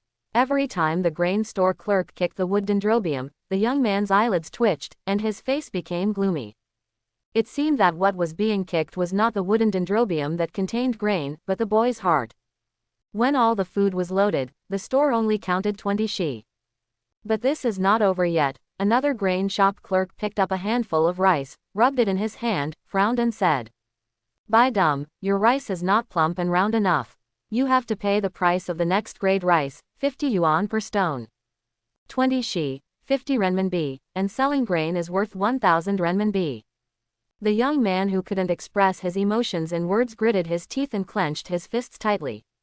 The muscles in his arm swelled. Li Luo saw this, and quickly pulled the boy's arm. She was afraid that the boy would lose control of his emotions and become violent and hurt others. With the oppression of his sister-in-law, the boy endured, but the anger accumulated in his heart. And Wang Jie Mingling's eyes also saw that the phantom of Tuo Tu on the young man of the Bai family was also baring his teeth and claws at the ugly grain store clerk following the young man's anger. It seemed that the next moment, Mo Wei Ziang was about to pounce on him and tear the two of them into pieces. Tisk, if this young man violently hurts people in the street, it may be a murder case. At that time, the young man will either be taken to a prison and dealt with according to the law, or he will run away and become an outlaw lunatic. Beast breath characteristics, I am afraid that the latter is more likely. Our country of you is only a few shimi, but there is an extra bandit with a lot of hidden dangers. Quote. Wang Jie thought to himself, with the perspective ability of his mingling eyes, he could see that the shopkeeper had tampered with taking out the wooden dendrobium. It was a ghost scale. It said it was 5 buckets, but it could swallow 7 buckets. He has already seen the insidious means that this grain store is doing. Although Chao Yuanyu on the side is mortal with naked eyes, he can also see this ghost scale trick based on experience. The corners of his eyes twitched slightly. Chao Yuanyu gritted his teeth, and thought to himself that he had notified so many people, so don't make trouble these days. Why did King Yu encounter such a thing on the street? The King of Yu is young and has lived in the Deep Palace for a long time, so he probably doesn't know much about these business ways. If I divert my attention a little, the King of Yu will not notice it. Chao Yuanyu's thoughts turned, thinking about how to divert his attention. Looking around, he suddenly noticed his wife and third sister not far away. The two sides looked at each other, and Chao Yuanyu was a little surprised when the two of them appeared. At this time, Wang Jie took a few steps forward and walked towards the grain store. Naturally, Yan Fei stayed close to each other, while Chao Yuanyu was agitated, regardless of his sister and wife, and quickly came to his senses. Master Dian, it's time for lunch now. I don't know what your intentions are. Chao Yuanyu only thought of this topic in a hurry. Wang Jie shook his head, showing a playful smile and said, "Don't worry, my son has seen some interesting things and wants to join in the fun. You can postpone the meal a little bit." After saying that, Wang Jie ignored Chao Yuanyu and went straight to the grain store. Chao Yuanyu couldn't stop her in time, and she felt a little uncomfortable in her heart. And at this moment, the clerk of the grain store suddenly moved up to the young man and whispered something in his ear. It can be seen that the boy's complexion changed drastically when he heard this. An uncontrollable anger gushed out, and the phantom of Tuo Wei became more and more ferocious, and the mouth of blood opened wide, biting directly at the head of the grain store clerk. Wang Jie read out what the guy said based on his lips. "I think your sister-in-law is my master." This sentence directly ignited the anger of the young man, raised his fists, and in an instant, all the instructions from his sister-in-law were forgotten, and he just wanted to beat the face in front of him to pieces. But Wang Jie's reaction speed was much faster than his. When he raised his right hand, a black light shot out from his sleeve. He shot precisely on the boy's wrist. Before the young man from the Bai family had time to attack on the street, his wrist was numbed by an external force, and the attack was forcibly interrupted with a painful sound from his mouth. "Tisk tisk, what are you going to do in broad daylight?" Wang Jie made a sound, and for a while the boy from the Bai family and the guy from the grain store were all attracted. "Who are you?" The clerk at the grain shop looked Wang Jie up and down, and saw that this man had red lips, white teeth, a face like a crown of jade, and satin clothes, and his demeanor was extraordinary. He was definitely not an ordinary person. The people in the grain store were muttering in their hearts. On the contrary, the young man from the Bai family felt that this handsome young man looked familiar for some reason, as if he had seen him somewhere before. And Wang Jie smiled slightly and said, "I think there is something wrong with your wooden dendrobium. The amount of it is wrong. How about letting me check it?" As soon as these words came out, Chow Yuanyu, who followed up, felt his heart skip a beat. Your Highness found out. Chow Yuanyu secretly thought something was wrong. When the grain store clerk heard about it, he felt guilty for a while, subconsciously bluffed, and said at the top of his voice. Which family are you, young master? Why do you want to inspect the wooden dendrobium in our shop? The clerk in the grain store still has eyesight, and he can tell that Wang Ji's identity is unusual just by looking at his clothes. But how can someone testify against such insidious things as ghost scales? As the grain store clerk said, he pointed to the signboard of the grain store, implying not to meddle in other people's business.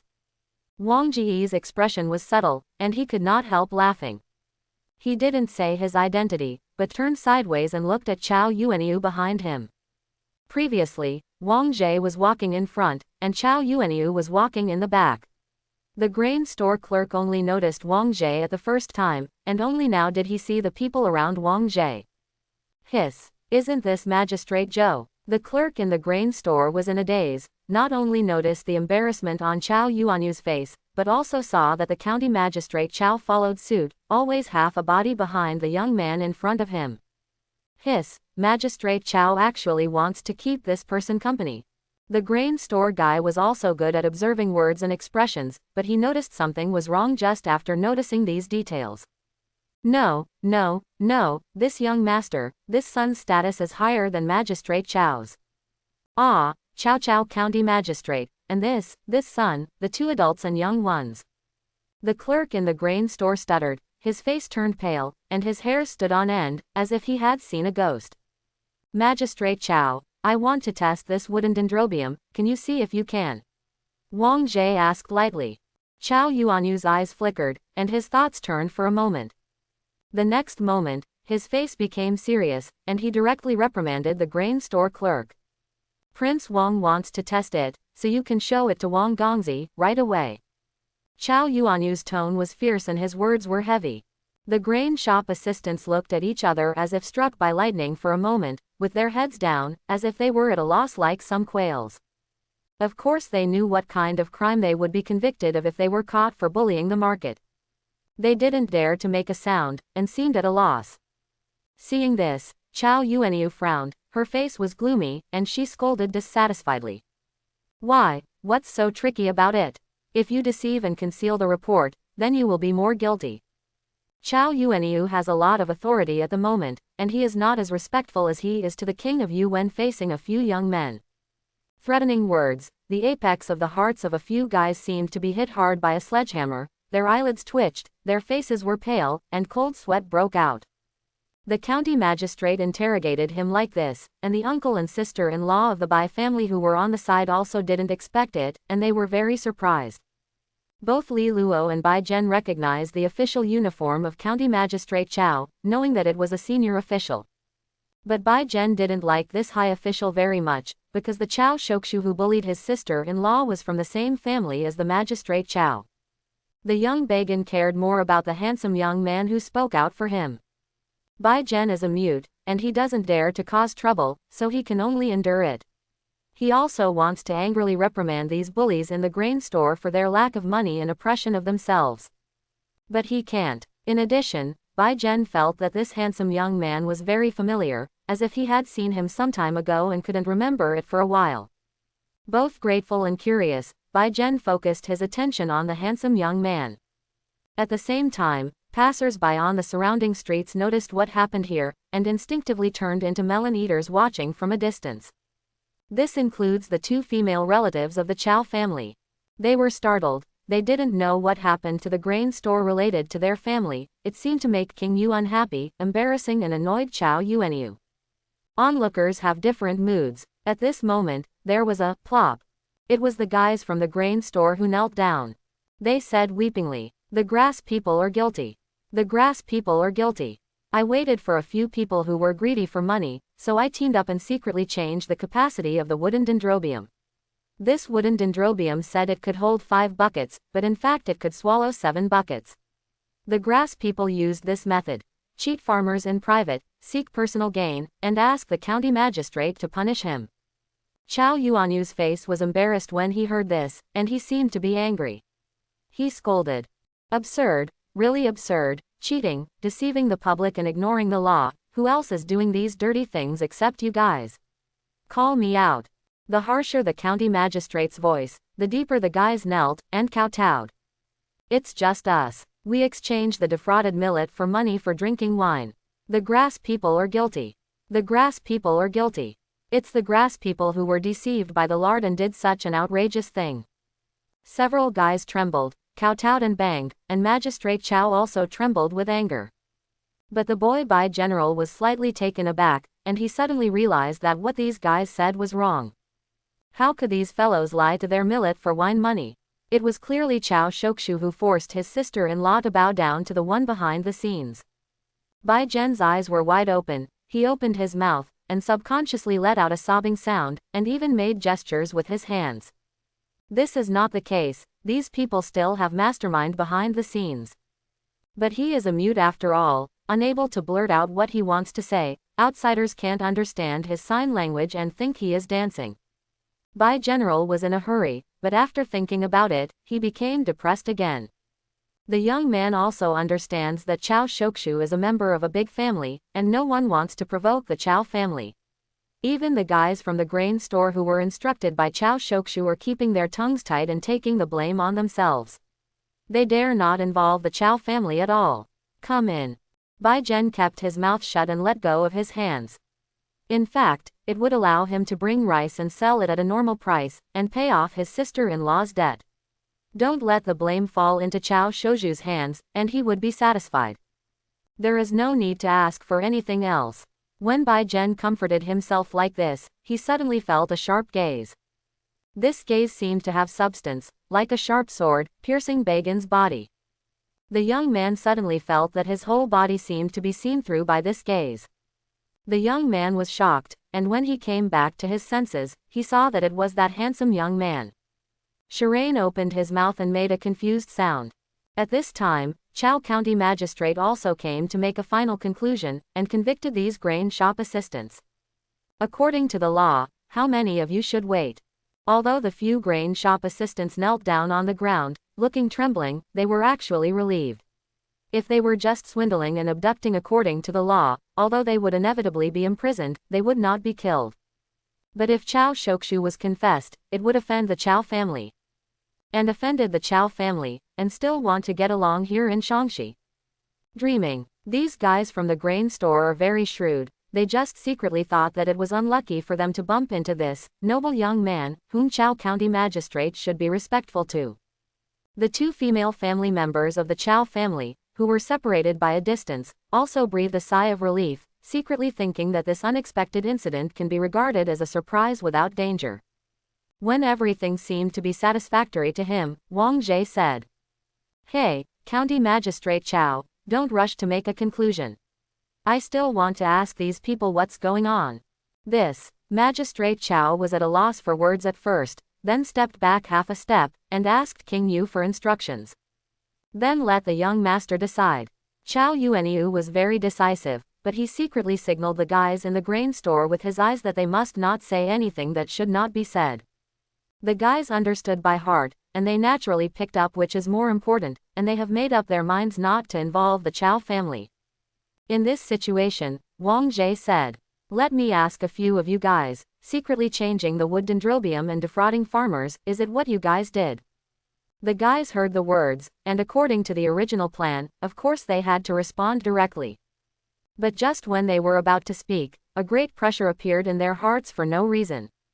It was as if a mountain suddenly appeared on his body, and he was panting heavily under the pressure, unable to straighten his waist, and panicked. It is also as if there is an extra round of sun in front of you, scorching your heart, showing all the tricks of ghosts and ghosts, making it impossible to hide the filth and darkness.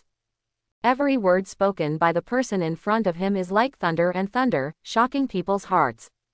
The clerk in the grain shop was blank-minded, he could never say what he planned to hide, and he just felt that if he dared to lie, he would be severely punished. "Tell me the cause and effect," Wang Jie asked flatly. There was neither sadness nor joy on his face. The power of luck of the King of Yu, according to his will, was used to suppress the minds of the sneaky and cunning people in front of him. The power of luck is so powerful and domineering, it can not only strengthen and encourage allies, but also enable them to resist evil spirits from invading their minds. It can also be used for repression, to penetrate the minds of others, bring about a fear and deterrent effect, and force people with weak minds to obey orders. With the blessing of luck, Wang Ji's simple words turned into a bolt from the blue, and exploded in the ears of the grain store clerk, clearing away the gloom in people's hearts. The grain store guy didn't dare to hide any privacy in front of such majesty, he only asked for forgiveness and relief, and then said bluntly, Yes, it's Uncle Chow Shokshu.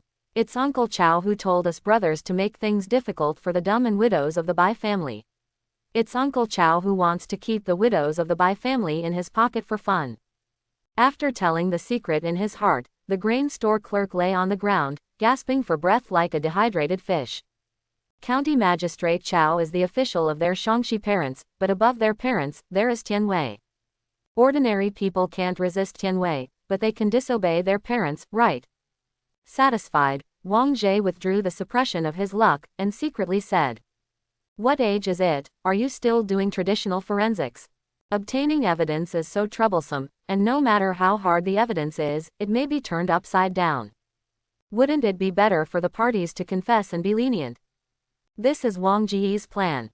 After obtaining the confession from the grain store clerk, Wang Zhe frowned slightly, turned his head, looked at Magistrate Chow with a cold face, and said in a bad tone, "Magistrate Chow, what's going on with Chow Shokshu?" Things changed so suddenly. Chow Yuanyu was completely dazed, and he looked at the grain store guys in disbelief. How dare you say that?" Not only County Magistrate Chow was dumbfounded, but so were the onlookers around him. On the huge street, there was such a moment of dead silence. Then the people around lowered their voices and only dared to talk in a low voice. When the name, Chow Shokshu, was mentioned, the people in Shangxi County seemed to complain a lot. If it's Chow Shokshu's bully, then it's probably true. A person who has received 1,000 knives can easily bully men and women. Extremely, this widow also looks pretty, which is what Chow Shokshu likes.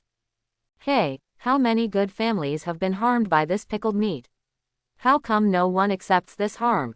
Hey, be careful, where is the master of the Chow family? The people around whispered the discussions, and looking at them with the eyes of mingling, they could see the resentment of these people gathered into black luck and flowed towards a certain corner of Shangxi County. But Bai Zhen and Li Luo who were present were horrified, and the young Bai general was even more unbelievable. How is this going? Why did these Chow Shokshu's fools suddenly bite their master? Bai general was puzzled, but his sister-in-law Li Luo was a little panicked at the moment. The people around seemed to be looking at him with strange eyes, and were still whispering. Li Luo had never experienced this kind of thing before, and felt overwhelmed and a little panicked. Bai Zhen sensed his sister-in-law's discomfort, and the boy blocked the eyes of the people around him. His eyes widened, trying to tell these people not to be too presumptuous. And among the crowd of onlookers, there were also the 2 female family members of the Chow family, who were watching what happened before them in amazement. As members of Chow's family, both of them knew Chow Shokshu and his character. It's just a bad embryo. When walking around in the clan, the 2 girls avoided Chow Shokshu for no other reason. This man's eyes made people feel uncomfortable. To be honest, after knowing the whole story, TNK couldn't help feeling a little more sympathetic when he saw the widow of the Bai family. After being murdered by Chow Shokshu, he would probably suffer a serious crime. The girl Chow Xin was also very angry with people like Chow Shokshu. But having said that, Chow Shokshu was wrong in so many ways, but he is also a member of the Chow family, and if something is revealed in front of King Yu, it will bring disaster to the Chow family. The 2 women were secretly anxious. They could only look at their husband or elder brother helplessly, hoping that he could resolve the crisis. County Magistrate Chow felt the pressure was overwhelming, and secretly swallowed. He really didn't know why these guys from the grain store would suddenly change their mouths and bite Chow Shokshu. But the crisis was just around the corner, and Chow Yuanyu didn't care what was right or wrong. She put herself and her family first. He replied to Wang Zhe. Chow Shokshu is a relative of the lower official family. He has a withdrawn personality on weekdays and rarely walks with the clansmen. The lower official is usually busy with official duties, so he really doesn't know what this person has done recently. However, Chao Shokshu has been staying in the clan these days and has not gone out. If the son wants to ask, the next official will go and call him. Chao Yuanyu then expressed his attitude again, his eyebrows lowered, but his voice was firm. The lower officials don't know about this matter, whether someone deliberately made things difficult and bit my Chao family, or my Chao family really committed crimes and corrupted morals. If it is the former, my Chao family in Shaanxi has cultivated and studied the family for generations, and then followed the ancestors to govern the county. If it's the latter, the lower officials should discuss the matter as it stands, and never bend the law for personal gain, and the scum will be punished severely. What's more, if the folks go out like this, it is always the negligence of the lower officials. After the truth of the incident comes to light, the lower officials will present themselves to the Yushitai and ask for punishment for their crimes. Well, this is what the lower official said, please check it out, young master. Quote. There was something in Chao Yuanyu's words, not only made a step back, but also emphasized the achievements of the Shaanxi Chao family in the past against the king of Yu. It not only showed the bottom line of the family, but also made a just cut with Chao Shokshu. At first glance, there was nothing wrong with it, but Chao Yuanyu secretly cast a few dark eyes at the people around her. This look is full of murderous intent. First of all, he made eye contact with the guys from the grain store, implying that there is still time for these guys to change their words, so don't pretend to be a slave to Le Chao's family. However, the guys in the grain store didn't react at all, as if they didn't notice at all. This made Chao Yuanyu puzzled and annoyed, but he still had a second hand, which was to use his eyes to point out the accompanying confidants. Tell your confidants to go home quickly, find out Chao Shokshu, make a good confession, or provide a set of personal and physical evidence to prove that those few grain shop assistants were stalking randomly.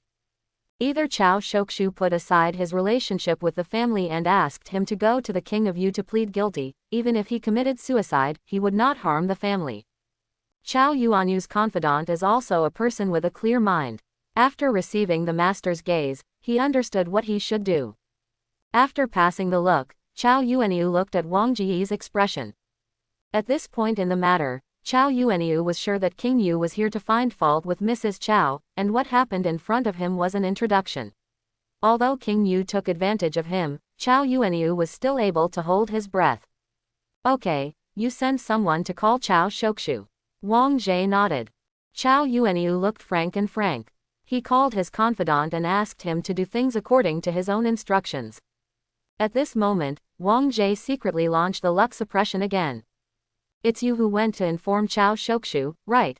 Bring him here properly, don't make any mistakes. Wang Jie suddenly said to Chao Yuanyu's confidant. His tone was very flat, but he was attached to the invisible and intangible power of luck. With the blessing of luck, simple words became the sharpest weapon, crushing the defenses of Chao Yuanyu's confidants. His body trembled, and in the next moment, this confidant forgot all about Chao Yuanyu's confession, and his mind was only thinking about completing what Wang Jie told him. All right, my lord, I will act according to my lord's words. Chao Yuanyu's confidants ignored Chao Yuanyu and ran directly to Chao's house after receiving Wang Jiyi's order. Seeing this, Chao Yuanyu began to feel that something was wrong, but he couldn't explain why. He only felt that Yu Wang's words seemed to make him cultivate his confidence, and an indescribable subtle change occurred. It's like those guys from the grain store just now, who suddenly turned a deaf ear to themselves. But seeing that his confidant had already run back to Chao's house to handle errands, Chao Yuanyu couldn't find out what the change was for a while. And he had a faint feeling that things tended to get out of his control. While waiting for Chao Shokshu's arrival, little by little anxiety accumulated in Chao Yuanyu's heart. Until Chao Shokshu was brought over, when Chao Yuanyu saw the bewildered look on the other side's face, the uneasiness reached its peak. This doesn't seem to be according to your own design. Why did you ask me to come? Chao Shokshu asked nervously. When the young Bai Zhen saw this person, his eyes became fierce, and the phantom around him also roared at Chao Shokshu. However, Wang Jie just glanced at the phantom, and his eyes were menacing, and the phantom of the strange beast shrank back immediately. Bai Zhen also felt this deterrence, and was even more surprised by the identity of this noble son. Wang Jie suppressed the young man's anger, turned his eyes to Chao Shokshu, and asked in a cold voice. Someone accused you of cheating, bullying others, and oppressing women. Is there such a thing? Chao Shokshu was taken aback. He had bullied women a lot, but he couldn't remember who it was.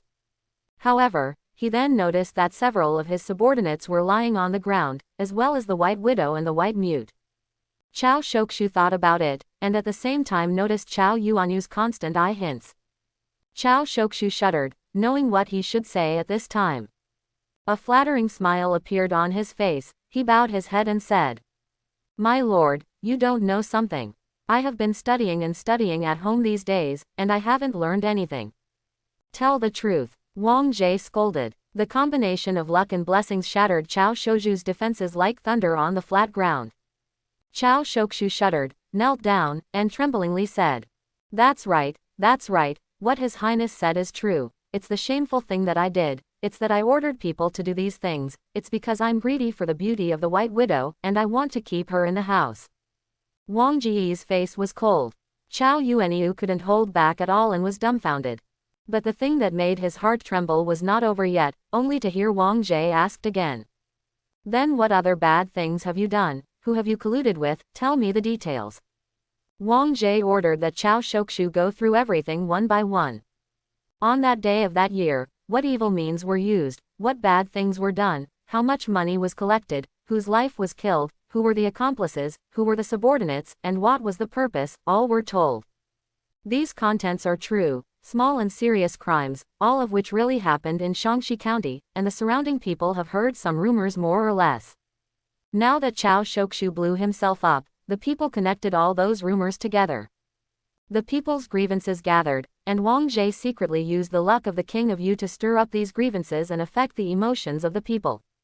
On the other side, Chao Yuanyu looked embarrassed, as if she was mourning her concubine.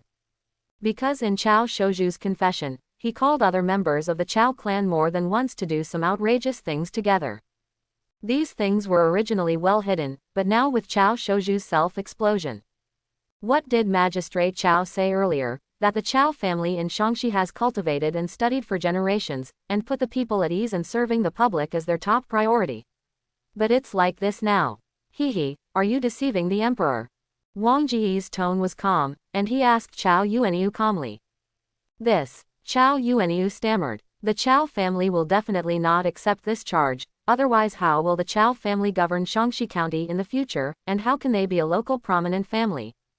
But just when he was about to resist, a huge pressure suddenly fell on himself. In a trance, Chao Yuanyu only felt that the King of Yu in front of him was like a mountain, like a scorching sun, like a thunder. I cannot hide from him, cover up, deceive, quibble, or disobey him. Chao Yuanyu persisted for a while, but was still overwhelmed by this invisible force.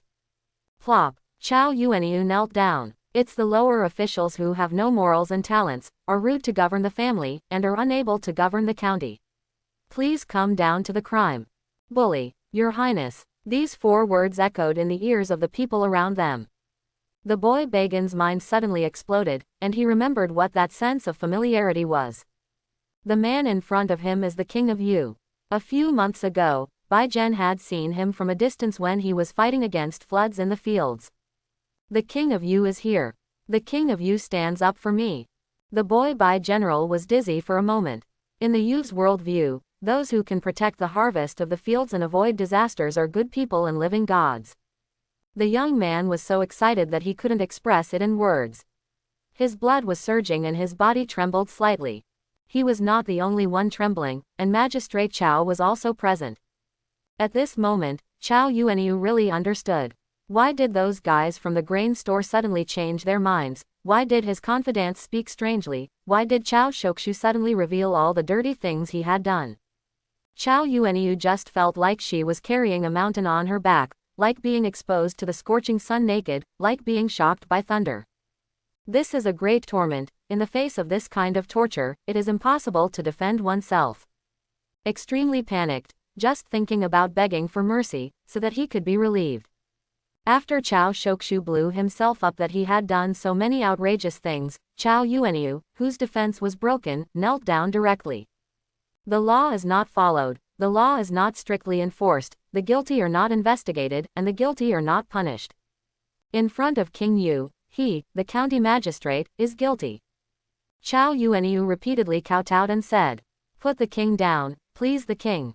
It wasn't until he said these words that Wang Jie took back the suppression of luck, and Chao Yuanyu felt amnesty. Wang Jie glanced at the trembling Chao Yuanyu. There was neither sadness nor joy in his eyes, only a little indifference. Wang Jie didn't feel guilty at all for such a domineering use of luck to break people's minds, tear the skin of Shangxi Chao's, and make him lose face. For the king of Yu, all right and wrong are based on his own interests. Who told this Shangxi Chao family to flirt with Daxuan, making Wang Jie feel dissatisfied? Who told Chao Shokshu to do all the bad things, and Wang Jie got hold of it? If he dared to destroy Wang Jie's foundation, he would strike decisively without mercy. Wang Jie has to do more than that. Looking at the eyes of the mingling, the luck and power of the will of the people watching around are revealed one by one. Although the luck of these ordinary people is white, but it is also the most basic white that can gather the golden and red luck of the emperors and princes. At this moment, under Chao Shouju's self-explosion, the common people all recalled how this bully used to do his best and bully himself or the people around him. For a moment, they were angry, and their white luck was filled with black resentment. The black resentment gathered on Chao Shouju's head, which made his already unbearable black luck even darker. Seeing this, Wang Jie's thoughts moved slightly, and he secretly used his luck as the king of Yu as a medium to arouse the resentment of the people in western Hunan. All of a sudden, those people who had accumulated grievances in their hearts were completely detonated. I don't know who started it, picked up a stone from the ground, and threw it at Chao Shokshu viciously. Hit him, and my daughter will die depressed because of this beast. With the starter, the other victims with deep grievances were also overwhelmed, throwing anything they could throw at Chao Shokshu. If you don't lose anything, you have to spit. You can't vent your depression. Fueled by Wang Jie's secret support, on the street, in front of the county magistrate and King Yu, the common people criticized Chao Shokshu verbally and turned stones against each other. County magistrate Chao, who was no longer suppressed by luck, felt cold all over his body when he saw this, and said in his heart, "It's over, the reputation of Chao's business in Shangxi for 100 years will be lost by more than half." Chao Yuanyu thought very clearly, this is not a verbal criticism of Chao Shokshu at the moment, it is clearly trying to tear down the Chao family's signboard. Shangxi County is not only the landlord of the Chao family, but also the Tian family, the Zhou family, and the He family. It is true that ordinary people want to depend on the landlord, farm and work for the landlord, and work as servants. But the landlord is not limited to your Chao family, and your Chao family has such a bad reputation. The tribe oppresses the people, and the officials do nothing. The common people are poor, but they are neither blind nor deaf. How dare they work for your Chao family, and are they not afraid that they will be tricked one day? The legs grow on our body, we will go to work for Mr. Tian, Mr. Zhou, Mr. He, and we will not do hard work for Mr. Chao. As for the minds of the people, Chao Yuanyu, the county magistrate, couldn't be more clear. In the future, the Chao family could not recruit servants, tenant farmers, or short-term laborers. These people all ran to other landlords. One goes up and down the other, and it may even be taken advantage of by other landlords. How can their Shangxi Chaos still have the style of the past? Not to mention the future, whether he can keep his title of county magistrate is still unknown. Chao Yuanyu's heart felt cold, and her face looked mournful.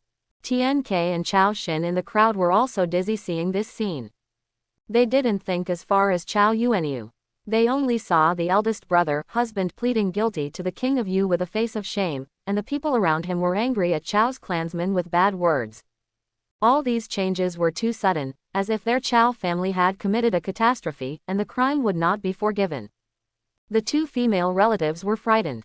As the person in charge of all this, Wang Jie first watched the people vent their resentment with cold eyes. When the time was almost up, he raised his hand. For a moment, the noisy voices around stopped, and all eyes were focused on Wang Jie. "This is the king of Yu. The king of Yu is here." The grass people knelt down and begged the king to kill this thief, and restore the peace of Shangxi. "The king of Yu is here." The grass people knelt down and begged the king to kill this thief, and restore the peace of Shangxi. One person starts, and the others follow. The voices of hundreds of people can actually merge into a roaring and tsunami momentum at this moment. Strong emotions reflect public opinion, and Wang Jie can feel that if he responds to these wishes, he will be able to gain luck from these people. Wang Jie raised his hand and pressed it falsely, signaling the people to be quiet, and then he closed the coffin and said, "The murderer dies, the wounding and theft are punished. Buying men and women, murdering people for money, obstructing people's livelihood, numerous crimes, multiple crimes and punishment. The criminal, Chao Shokshu, should be taken into custody and put on trial at a later date. The judge will be judged alone, and the common people in Shaanxi can watch." As soon as this remark came out, the people cheered.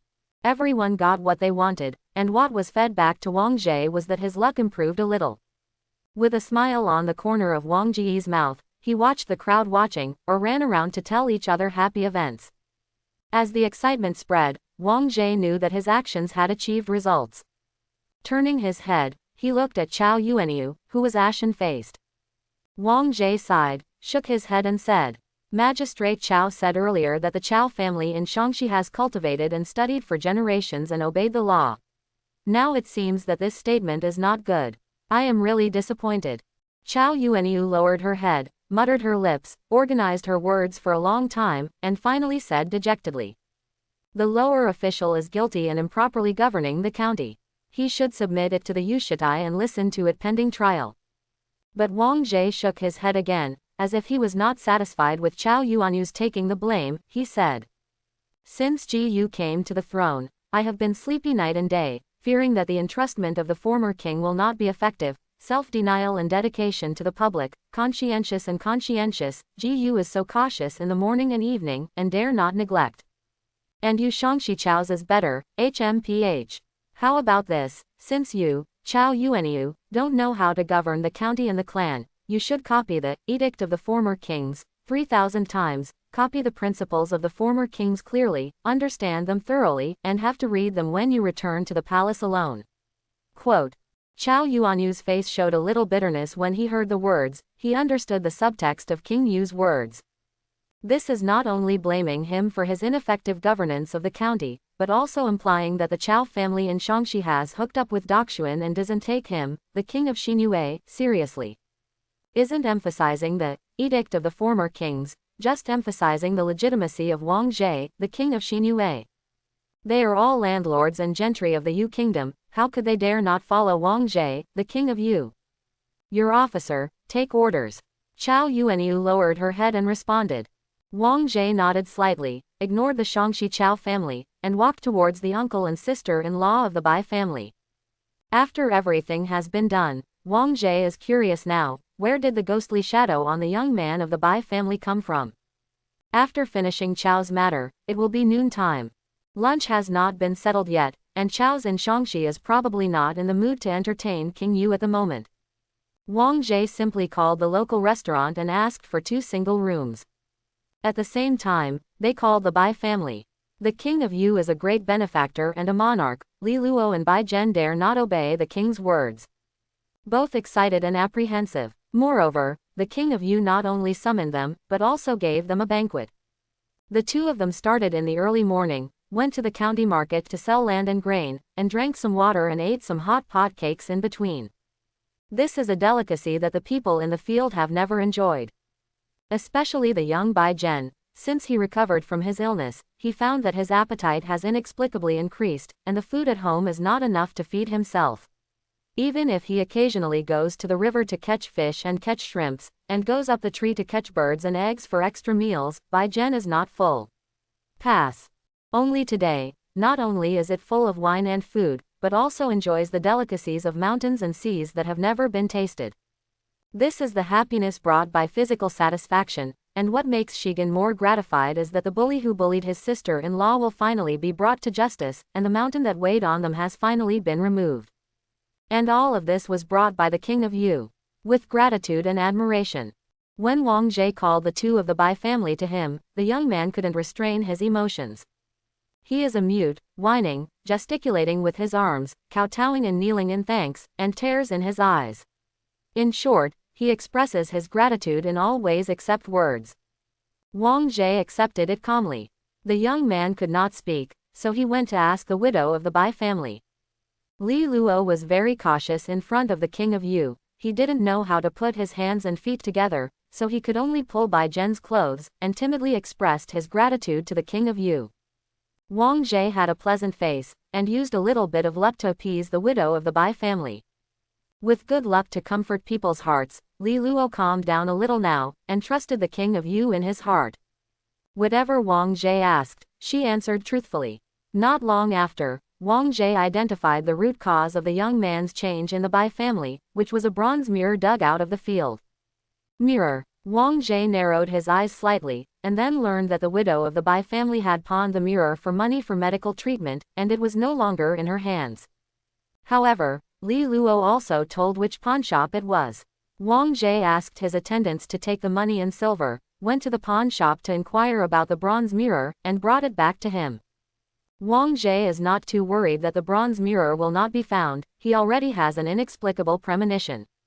Anyone in the territory of the Yu Kingdom that involves ghosts and ghosts, such as the sword of myriad ghosts, such as the reincarnation of the dragon's soul, and the ghost around the ghost, will be bumped into by Wang Jie for various reasons.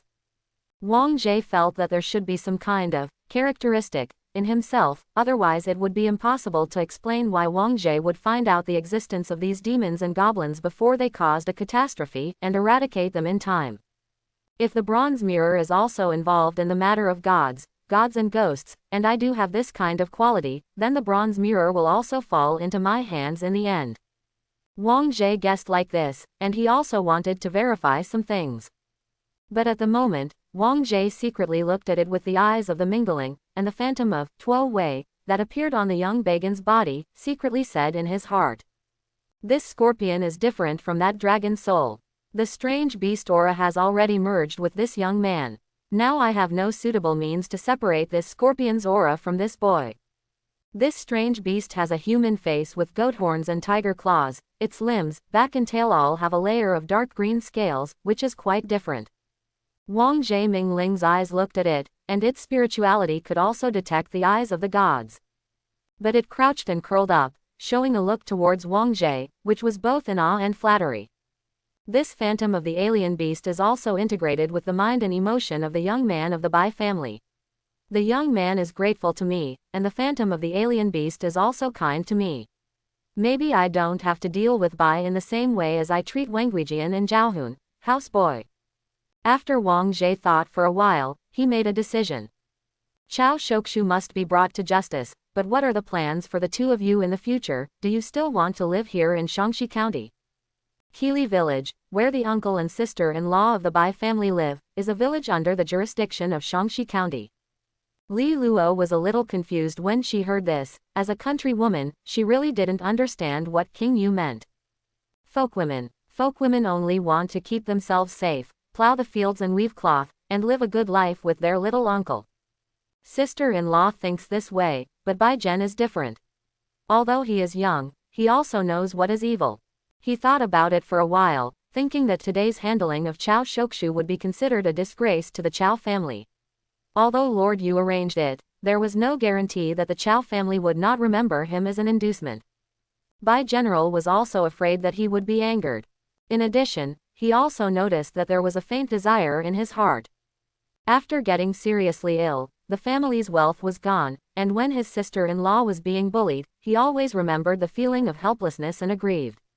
Even if you work hard to cultivate the fields and rely on your own hard work to make a good harvest, you still can't change the result of being bullied. If there was no King Yu today, it would be hard for Bai Zhen to imagine what direction things would go. This kind of anxiety and fear aroused the young man's inner longing, especially after recovering from a serious illness. Not only did he feel that his physical strength had increased, but he also began to feel uneasy about the status quo in his heart. Bai Zhen faintly felt that he should not be a grassroots farmer facing the loess and his back facing the sky, but should have a wider world where he could roam freely. King Yu's words made the young man think about his future plans. And Wang Jie's mingling eyes saw that the phantom of the young man's body was like a cat at the moment, wagging its tail, turning over with its belly up, showing an extremely flattering appearance. This fool also knows how to please and be good, and find a master who can support him. Wang Jie felt interesting. The movement of the phantom of the strange beast also represented Bai Zhen's mind to a certain extent. He wants to follow the King of Yu, work beside the King of Yu, win the favor of the King of Yu, and be able to break through his current class. However, Bai Zhen is still a young man after all, and he still has a little inferiority complex. He doesn't know what the King of Yu likes about him. He wanted to make a statement, but he was afraid that he would be ridiculed if he overestimated himself. In this delicate state of mind of the young man, Wang Jie spoke. It's not bad to live a peaceful life. He nodded slightly at first, then said again. However, 100 hectares of fertile land is not 1 mu. If a man has lofty ambitions, he will not be content with living in the present. Ji Yuguan, you are also a child of heart, but are you willing to go to the capital and have a good time? Quote. Wang Jie asked with a smile. Now that he is the King of Yu, it is time for him to start expanding his team and cronies. Coupled with the changes in the world and frequent weirdness, Wang Jie also wondered whether he should train manpower to investigate matters related to gods and ghosts in the Yu Kingdom, prevent them before they happen, and help him do some dirty work. The young man from the Bai family in front of him is Wang Jie's attempt. He extended an invitation to Shirane, and in the eyes of the boy, this was no less than dawn. The boy's body trembled slightly, as if he couldn't believe it. He opened his mouth, but suddenly realized that he couldn't speak, couldn't respond with words. The young man was a little flustered and thought in a hurry, so he only kowtowed to show his following. Well, since you are interested, then pack up your belongings and go back to the palace with you in a few days. Wang Jie smiled and settled the matter. In the next few days, while waiting for the bronze mirror and trial of Cao Shokushu, Wang Jie's daily activities, on the contrary, are much cleaner, and he puts more thoughts into practice.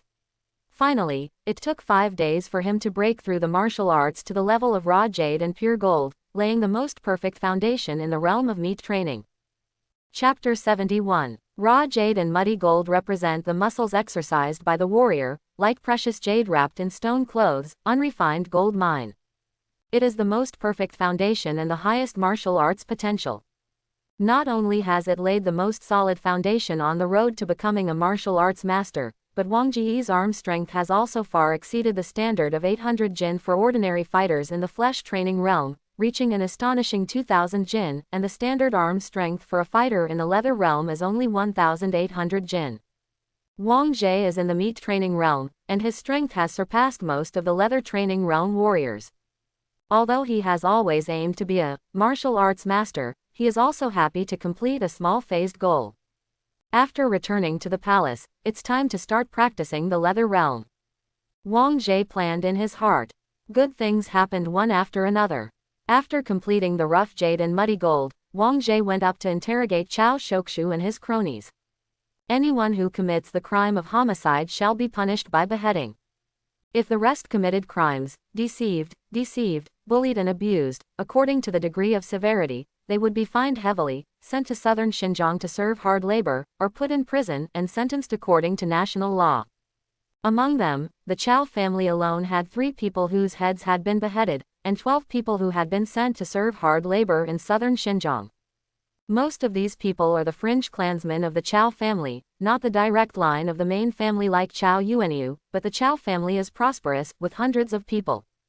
It stands to reason that less than 1/10 of the members of the Cao clan who were executed were less than 1/10, but although fame is invisible and intangible, it exists. Most of the people in Shaanxi now think that the Cao family has a corrupt family style, and all the members of the family are criminals who commit crimes and want to oppress the people.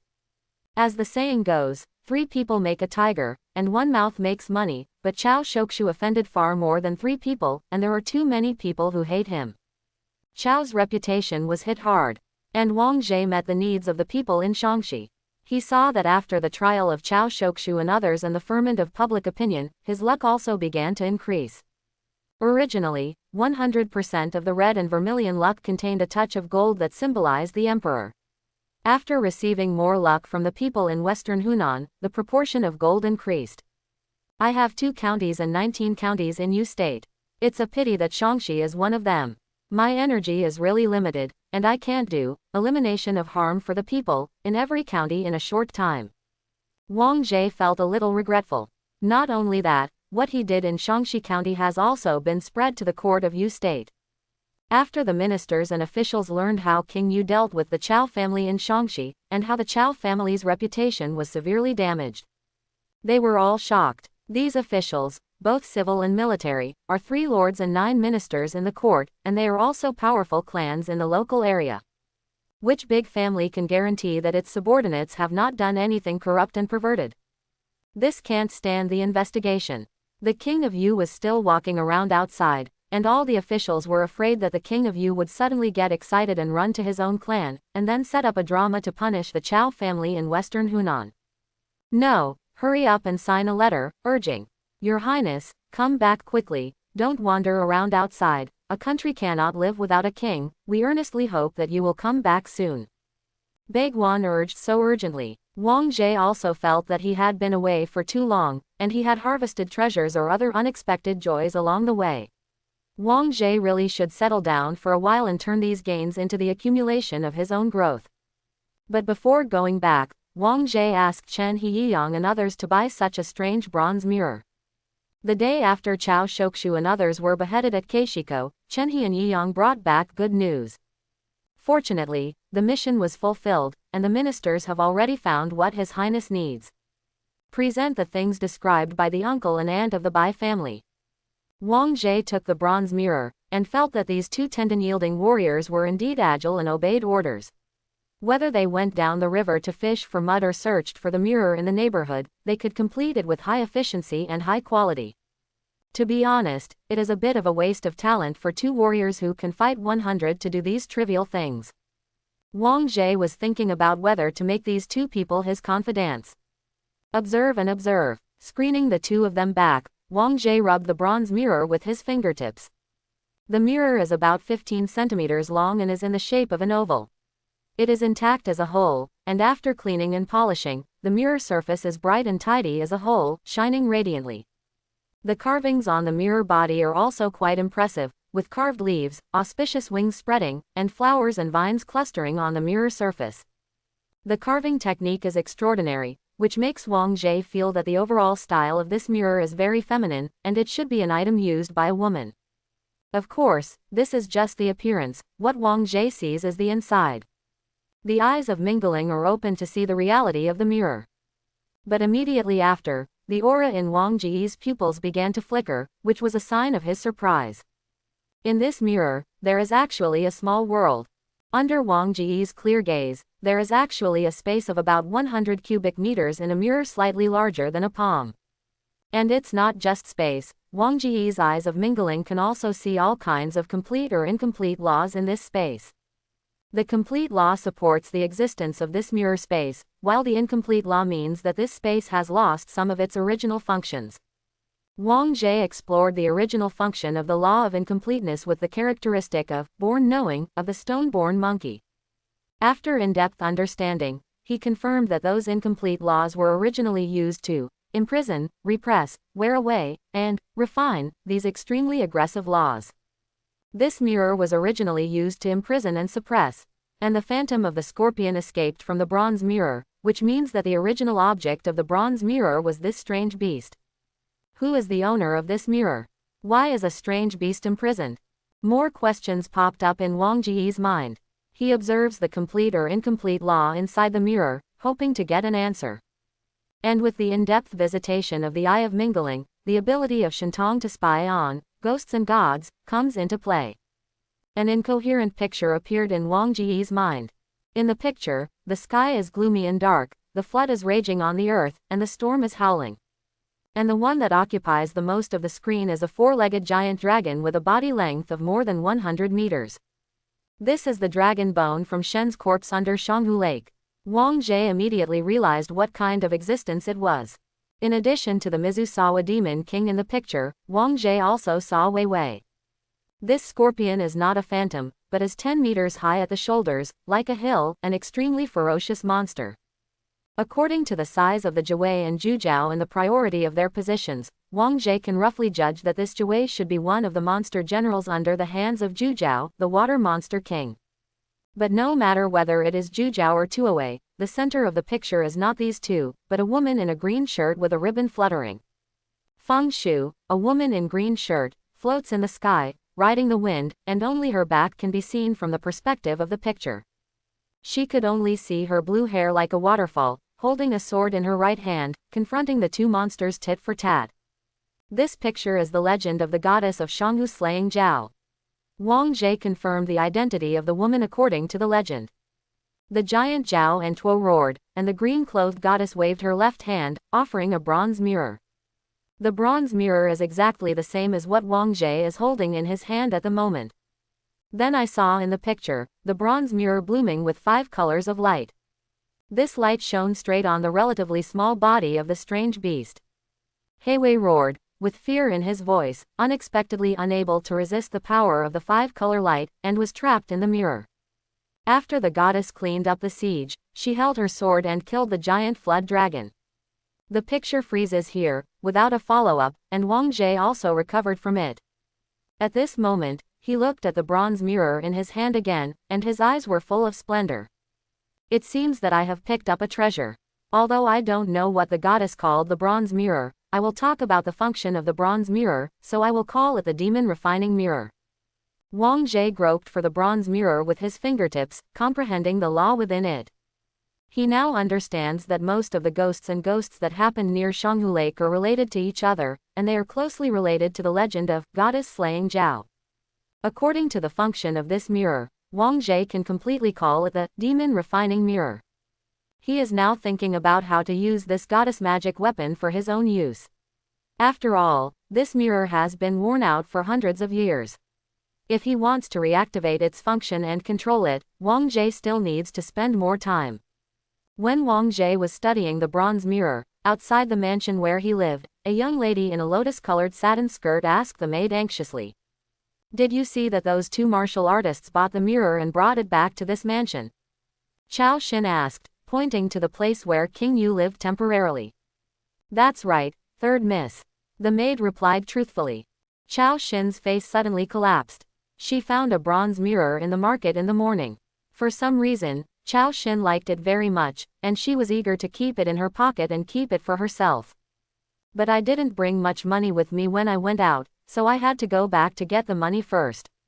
But after a while, Chao Xin accidentally discovered that the bronze mirror had been bought away. After inquiring around, she found that the bronze mirror seemed to have fallen into the place of King Yu. "How can I buy this back?" Chao Xin stomped her feet anxiously, her pretty face was a little out of breath. Slashing dragons, digging mud, eliminating evil, picking up mirrors. Wang Jie finished all the things to be done in Shaanxi County. Bringing people and things, Wang Jie returned to the palace amidst the eager anticipation of the court officials looking forward to the stars and the moon. During the week of returning to the palace, Wang Jie himself was counting the resources he had gained from his travels, injected a unit soul into the snake egg, and began to prepare for the growth of the second clone. The mentality of the civil and military officials also changed after King Yu returned from his trip this time. Within a week, officials from all over the country began to check whether there were criminals who committed crimes in the jurisdiction or clan, and caught a few typical ones, tried and sentenced them. Then submit the list of these sinners to King Yu, probably to show an attitude. "In the future, Your Highness, please don't visit in microservices in the future, you see, we have all checked ourselves." This is a subdued attitude. After all, the Shaanxi Chao family has learned from the past, and the major families are really afraid that this kind of thing will be reproduced in their own families.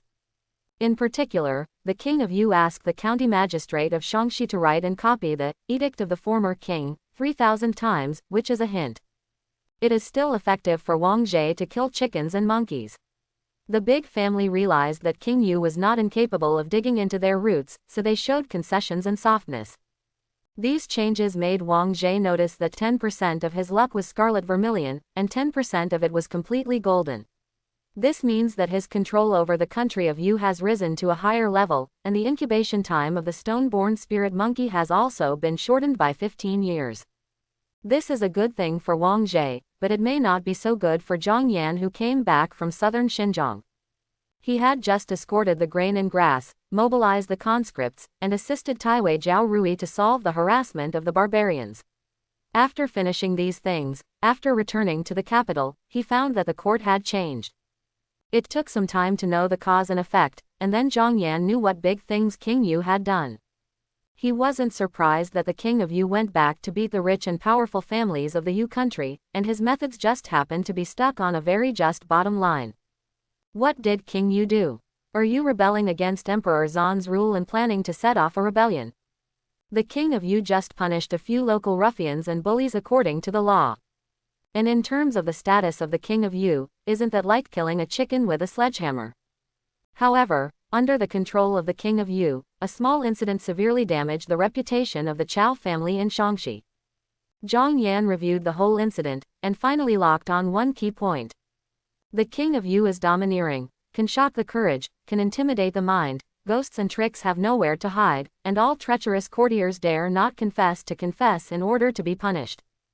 Zhang Yan found that both Chao Shokshu and Chao Yuanyu were scared out of their wits by the king of Yu. Zhang Yan has never experienced King Yu's domineering, he doesn't know how powerful it is, but the fact is that Shaanxi Chao's was so frightened that he grovelled and confessed without confessing. This is an important reason why the officials are now afraid of the king of Yu, it is too scary. The landlords and gentry had their difficulties, so they turned to surrender to the king of Yu, but this was not conducive to Zhang Yan's infiltration work in the state of Yu. Just when Zhang Yan was feeling troubled, he suddenly learned of a change. Great news from the north. After 3 months, Emperor Zan defeated King Anyang's rebel army and captured the entire territory of Anyang Kingdom. The king of Anyang fled with the remnants of his soldiers and was wanted by the whole country. Such heavy news exploded in the court hall of Yu Kingdom in less than 3 days. It was like a big rock falling into a lake, causing violent waves. Baiguan, who had already begun to give in, had another change. King Anyang is one of the most powerful kings among the 7 kings with different surnames, but Emperor Zan occupied the entire territory of Anyang Kingdom in only 3 months. The strength of the Dakshuan Empire can be seen. For a while, all civil and military officials came up to play, asking the king of Yu what he thought of this matter. After Wang Zhe heard the news, he was silent for a while, sighed, and said in his heart. Even the most powerful Anyang Kingdom was quickly taken down by Emperor Zan. With the current size of our Yu Kingdom, we absolutely cannot confront Dakshuan. Wang Zhe responded to the officials of the Yu Kingdom and the Dakshuan Empire. The king of Anyang's rebellion is contrary to the will of the people and the will of the heavens. He is ashamed of his people and spit on his actions. Now he is punished by heaven, and the house is full of applause. With such an attitude from the king of Yu, all civil and military officials felt at ease. His own king Yu did not intend to confront such a powerful Dakshuan empire. But Dakshuan suppressed the rebellion, and Zhang Yan's status in the Yu kingdom was even raised. While the officials feared the Yu king, they also feared Xuandi and Zhang Yan who represented Xuandi. The situation in the court seems to have become divided again. Zhang Yan sits firmly on the Daoyutai, secretly thinking that Dakshuan is so powerful that he can prevent the Yu kingdom from raising the idea of rebellion. However, 3 days later, news came from the north. The king of Anyang was executed, but the son of Anyang and several warriors who changed muscles and exchanged blood escaped. Among them, the son of Anyang escaped to the sea by boat from the east of Anyang country. Fleeing to the sea is not worth paying attention to, because warriors and forming an army need a lot of martial arts, secret food and weapons and armor. Without the resources provided by the Anyang kingdom, it is impossible for the prince of Anyang to wander on the sea. But what made the land of the Central Plains stir again was that before his death, King Anyang told the people of the world. In the past, King Anyang found the secret method of martial arts that surpassed the master and broke through to a higher level. Dakshuan came to conquer Anyang kingdom because of this secret law that can surpass the master level. When King Anyang was defeated and died, he had already made arrangements. He distributed the Wu mysterious method into books, and let his son and confidant generals flee to all parts of the world with the Wu mysterious method. This heavy news can make all the martial arts masters and princes in the Central Plains start restless. That is King Wu, one man can defeat 10,000 troops. If it weren't for the whole world to fight against it, King Wu could overthrow any prince. Those princes and kings who had fought against King Wu felt the most deeply about this. Can't beat it. I really can't beat it. You can only use hundreds of thousands of times the number of people to kill King Wu. The remaining prestige of King Wu is still there, it is both fear and longing, and it is even more imaginary to achieve a leap in life through martial arts like King Wu. The 150-year lifespan of a Grand Master is too short, people always want to live longer. Out of various desires, warriors all over the world began to inquire about the whereabouts of the secret of the god of war, both openly and secretly. The Central Plains, which had stabilized due to the suppression of the Anyang Rebellion, became agitated again. Emperor Zan will probably not allow another figure like Martial King to appear in his empire. Anyone who dares to touch the secret of Martial God must be prepared to lose his head. This is Wang Ji's judgment. He didn't intend to search for the mystery of the Martial God at all, because his avatar and the gods and ghosts he collected can pave a way beyond the Martial King. There is absolutely no need for Wang Jie to take risks to get in touch with the secret of the Martial God. But just when Wang Jie thought that he would not be affected and could cultivate his avatar in the palace with peace of mind, Prime Minister Zhang Yan wrote a memorial with a serious expression on his face. Looking at his expression, Wang Jie thought that something big had happened, but when he opened the memorial, his expression suddenly became strange. What the Prime Minister said: Emperor Zan wants to take a treasure from the Nanman tribe, and wants to mobilize my strength to go deep into the Nanman tribe and bring that treasure to Emperor Zan. According to the description in the memorial, Emperor Zan needs a precious branch sap called Adu Sumu tree from the Nanman tribe. Wang Jie has learned about the culture of the Nanman. This, Adusu, is the name of the god of life in the barbarian religion. It is named after the god, which shows the preciousness of the mother tree. Wang Jie felt that this matter was quite strange, and asked Yu Guo to attack Nanman on behalf of Emperor Zan and seize treasures. What is this? Does Emperor Zan need this mother twig sap very much? Or is this method used to test the loyalty of the Yu kingdom at the time when King Anyang rebelled and the Central Plains was restless? Wang Jie secretly murmured in his heart, a little confused for a while, and asked tentatively. What is the purpose of Xuandi taking this liquid? Zhang Yan said solemnly. This matter should start with His Majesty's Madame Dou. Mrs. Dou, Emperor Zan's favorite concubine. Wang Jie had heard of Emperor Zan's love for Mrs. Dou when he was still in the capital. Wang Jie listened, but Zhang Yan said in a low voice, with a strange and serious tone. A month ago, Mrs. Dou was pregnant. It should have been a festive event, but one day, there was a strong wind, and Mrs. Dou was terrified. She said that she saw a ghost on her body and wanted to seize the fetus in her womb. Rebirth. Mrs. Dou was terrified, and His Majesty was also furious, and invited all kinds of strange people to drive away that evil spirit. However, Mrs. Dou's vitality was seriously injured, and she looked haggard, which even endangered the fetus in her womb.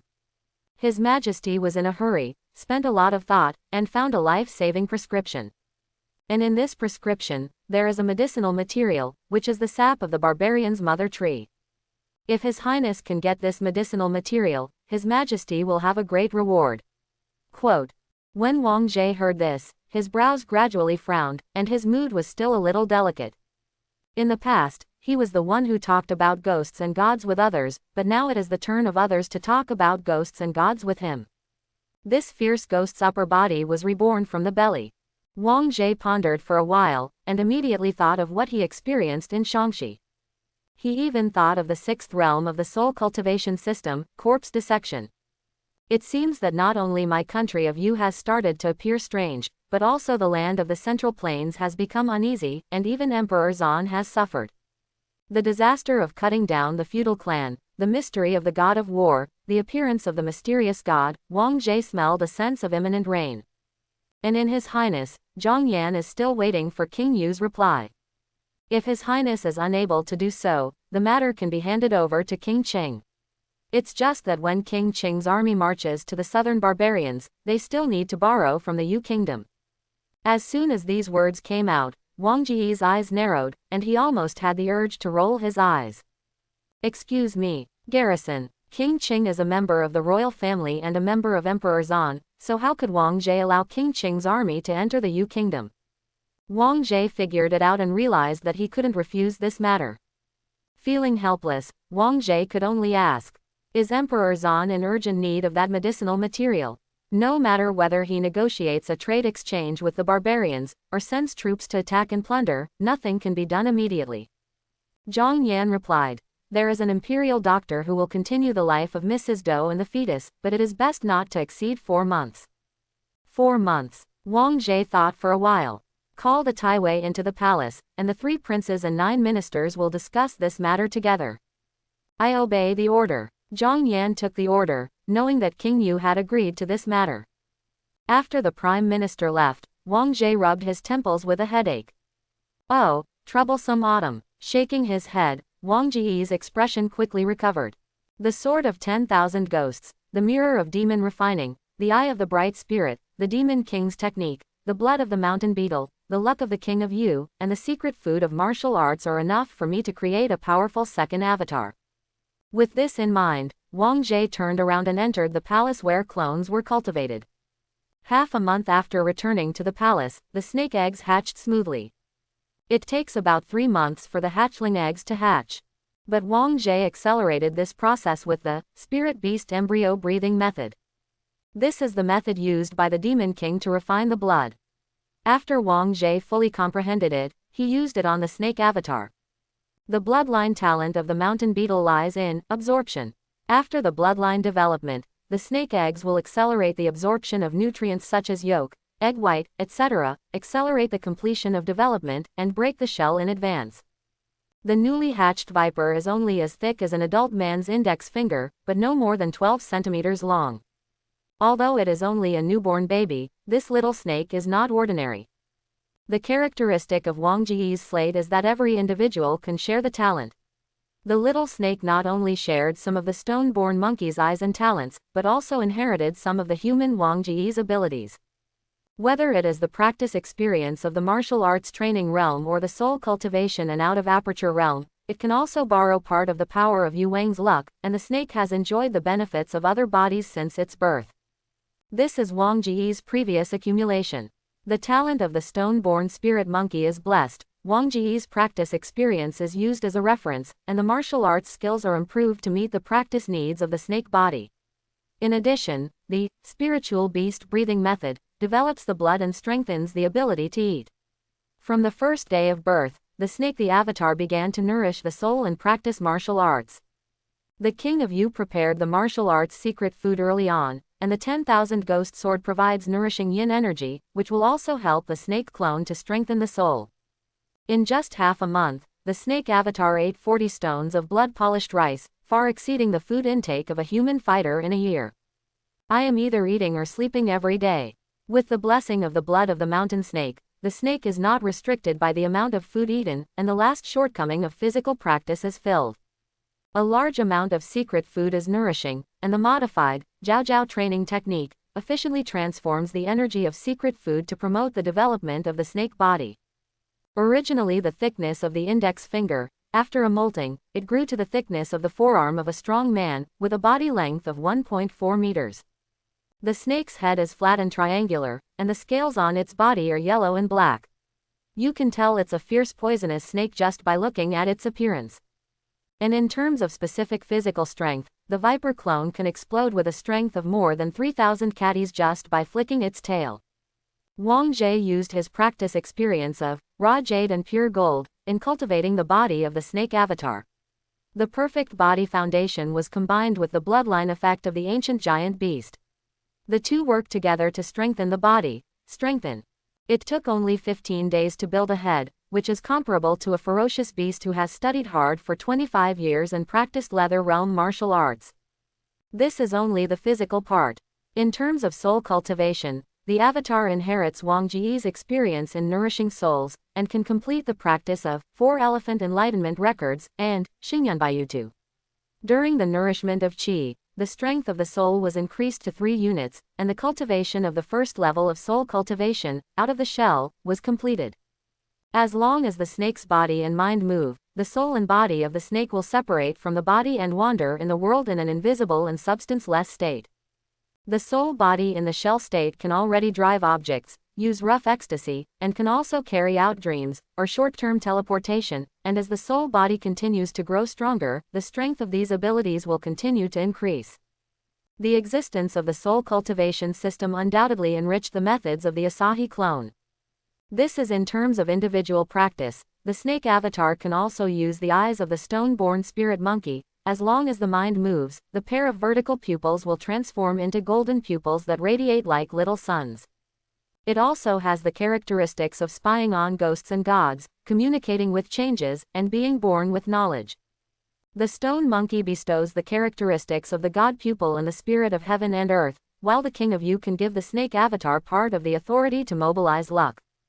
The avatar of the snake can also achieve the effect of inspiring people, protecting the mind, or shocking the soul and domineering coercion. This is the ability shared by the other two bodies for the Asagi clone. At the same time, in terms of external objects, Wang Jie spent the past half a month constantly fighting and defeating the ghost general, and the number of control pieces of the ghost sword he obtained increased to 6 pieces, and he was able to piece together a 3-finger-wide sword tip. Whether it is the human king song or the snake king song, they can control the fragments of the ghost sword, and with the attack power of this sword and the lethality of the filthy air, Wang Jie can be sure that it will take no effort to kill warriors in the lower 3 realms. Blow the dust. It can be said that Wang Jie embodied most of his past accumulation in the snake avatar. The only thing that makes Wang Jie feel a little lacking is the choice of the snake scale armor. The asphalt snake has a very strong ability to digest and absorb. It can dissolve and absorb gold, silver, copper, iron, and even higher-level secret minerals, and transform them into special scales with corresponding characteristics. I want to use this characteristic of the asphalt snake to build on the powerful foundation of the asphalt snake itself. Come on, and build a strong armor for it. With this in mind, Wang Jie went to take stock of the secret mines in his hands. The more familiar jade steel, bronze xuanmu, and Yu Wang's internal funds all have reserves. Jade steel is hard, but it is heavy, and its ductility is not very good under normal conditions, and it is not suitable for the body structure of the viper. Bronze mysterious mother has both strength and toughness. It does not affect the snake's body to swim, and it can also provide sufficient defense. The strength of Qingshan bronze mother can be used in battles at the level of martial arts masters. It can withstand a force of 100,000 caddies. Quote, Wang Jie had a choice, and planned to use the bronze xuanmu as the main material to make the snake's scales. In the process of specific preparations, Wang Jie accidentally learned from the classics the existence of another special secret mine, Hangguangxi. It is recorded in the book that after refining and processing this kind of secret ore, it can achieve the effect of being invisible, smelling and tasteless, transporting it without knowing what it touches, and disappearing without bounds. Not only does it have the effect of being in harmony with the light, but it can also restrain the smell. Therefore, the light-containing stone is mostly used to make assassins' daggers and invisibility cloaks. The characteristics of this secret mine are simply for stealth. Quote, knowing the existence of the Hangguang stone, Wang Jie had a new idea. Based on the bronze mysterious mother, supplemented by Hangguang stone, create a set of scale armor that can resist and hide. After deciding on a new plan, Wang Jie went to collect the Hangguang stone. As a result, he learned from the minister of the Shaofu that the Yu kingdom did not have this kind of ore, only the Daxuan Empire had it, and it was a strictly controlled strategic resource. Hiss, I'm going to help Emperor Zan save his concubine, and break into the barbarians to seize treasures. It should be okay for him to send me some assistance, right? Wanting to get some Hangguang stone from Emperor Zan, the most direct way to contact him is to go to Prime Minister Zhang Yan. At the same time, Wang Jie announced the convening of a court meeting to discuss with the Sangong Juqing the matter of obtaining the juice of the Adu Sumu tree from the barbarian tribe. This was Wang Jie's first visit to the court since he succeeded to the throne, and it was very important to discuss matters. Taiwei Zhao Rui, who was stationed in the southern border, also rushed back to the capital to discuss matters. Under the whole world today, within the 4 seas, there is no one who does not honor Emperor Zan. Now that His Majesty is in urgent need, I hope that the Yu Kingdom can help. I believe that although Daxuan and other countries have boundaries, there is no difference between closeness and closeness. With one heart and one mind, Just like brothers and sisters, the elder brother is in urgent need, and the younger brother has spare strength, so they can help each other a little bit, so that they can form a brotherhood. Prime Minister Zhang Yan made a speech at Chaotang, setting the tone for Yu Guo to act for Daxuan. Yu Guo and Daxuan are brothers. Helping Emperor Zan is like a younger brother helping an elder brother. Of course, Wang Zhe and the court officials didn't really believe this statement.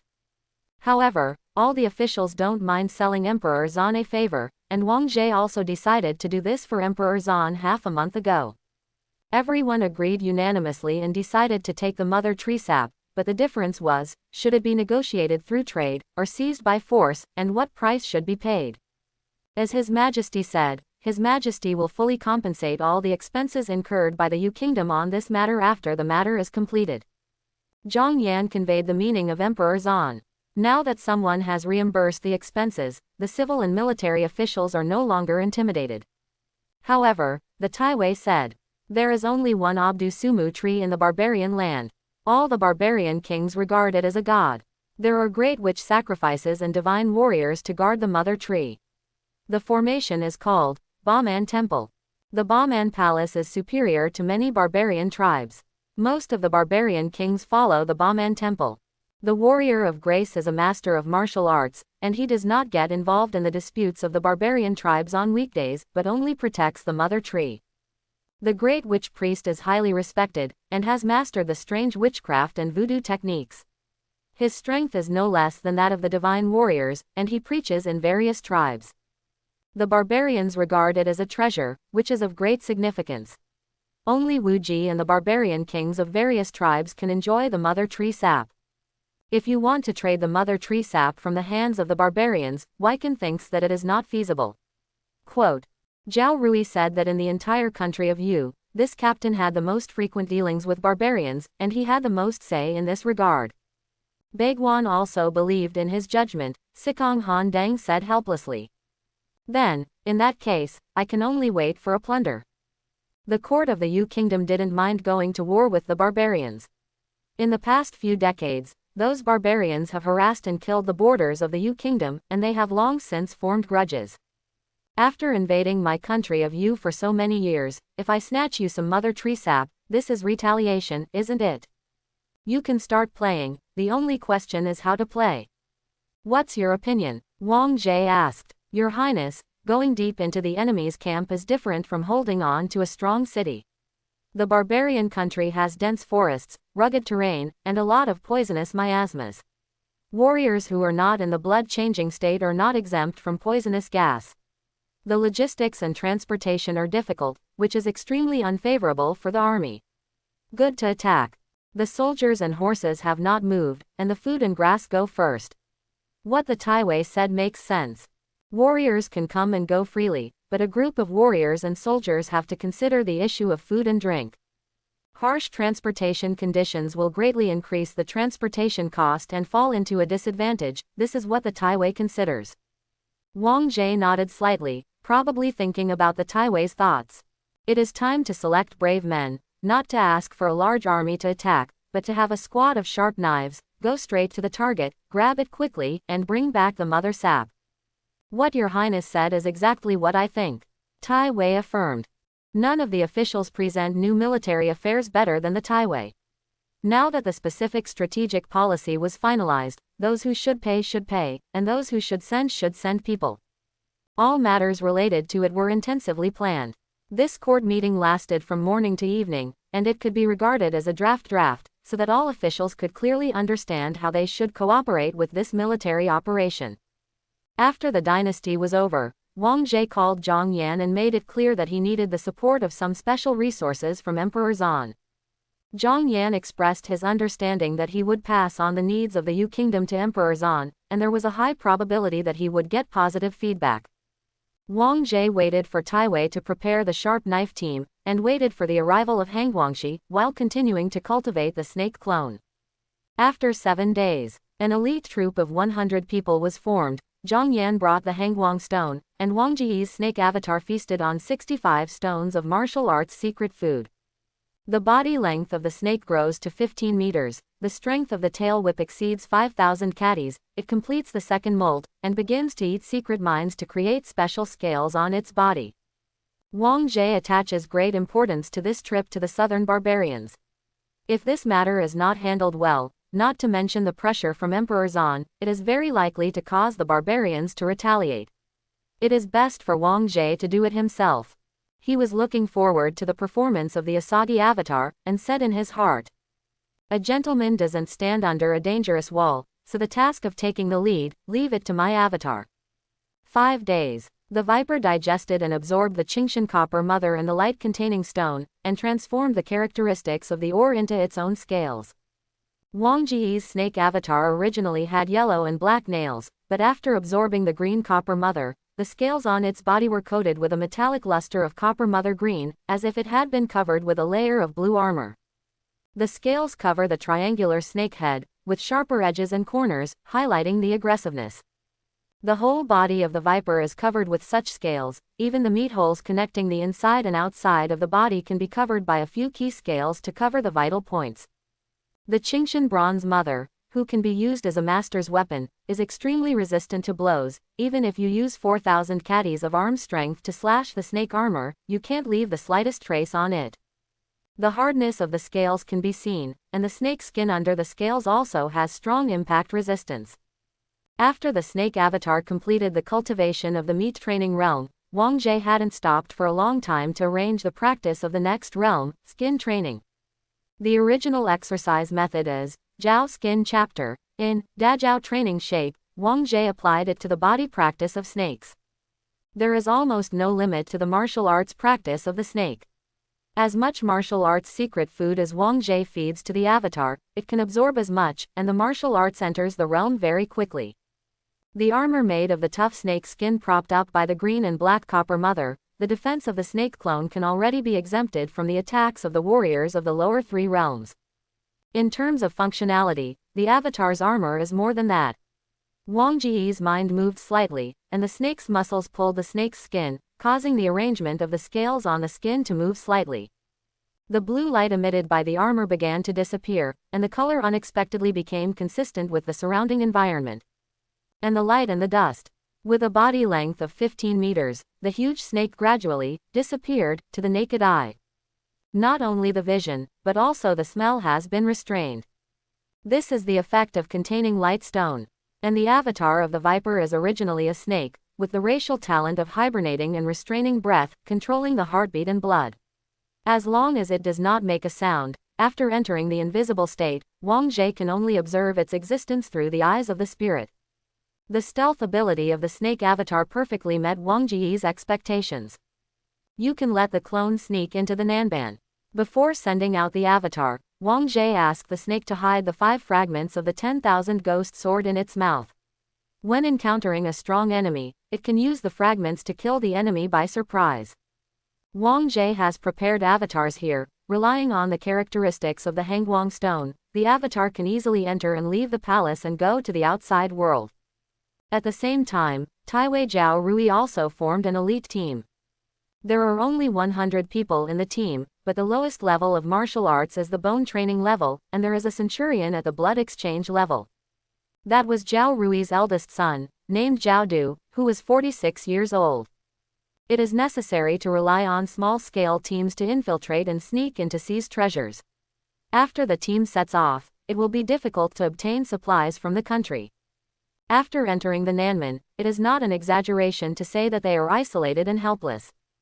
Because of the arduous task, Zhao Rui was not in a hurry to send people out immediately. Emperor Zan gave him 3.5 months. He was collecting information and had to make full preparations. As the king of Yu, Wang Jie also shared this information. Although the barbarian Bauman Hall is where the mother tree is located, there are many masters and there are martial arts masters guarding it. It is quite inappropriate to attack here. Fortunately, Bauman Hall will bestow some mother tree sap every year to the barbarian kings. The target of my minister is the mother tree sap in the hands of these barbarian kings. Speaking of the barbarian king, there are about 110 barbarian tribes in the dense forest of the southern barbarians. Among them, there are those who live alone in the deep forest without disputes with the world, and some do business with the country of you, and some are extremely vicious and repeatedly violate the border of our country, villains. The tribes are not all friendly, there are often frictions, and they are very loose. Wycon's plan is to attack those barbarian tribes who have been in conflict with our kingdom in the past. Quote, Zhao Rui listed 3 targets, Batu, Mujia, and Tuka, all of which were barbarian tribes that had been stained with the blood of the people of Yu. According to what Zhao Rui said, these 3 tribes were among the top 10 tribes among the barbarians, and all of them had barbarian kings who were equivalent to blood-changing warriors. Zhao Rui also added, Your Highness, barbarian martial arts are quite different from our Central Plains martial arts. In the last 3 realms, they use Gu to strengthen their bodies, that is, to cultivate special Gu insects to replenish their bodies. There are differences between the two. They don't have the wrist strength, but they don't have the exquisite control over the body like the blood-changing warriors, and they don't know what transformation strength is, but the barbarians also have strange Gu skills to make up for their shortcomings. Wang Jie understood the situation of his enemy. Zhao Rui also said his preliminary plan. There are visible differences between the barbarian and my Yueran in appearance, coupled with the difference in words and deeds, it is very easy to reveal their identities.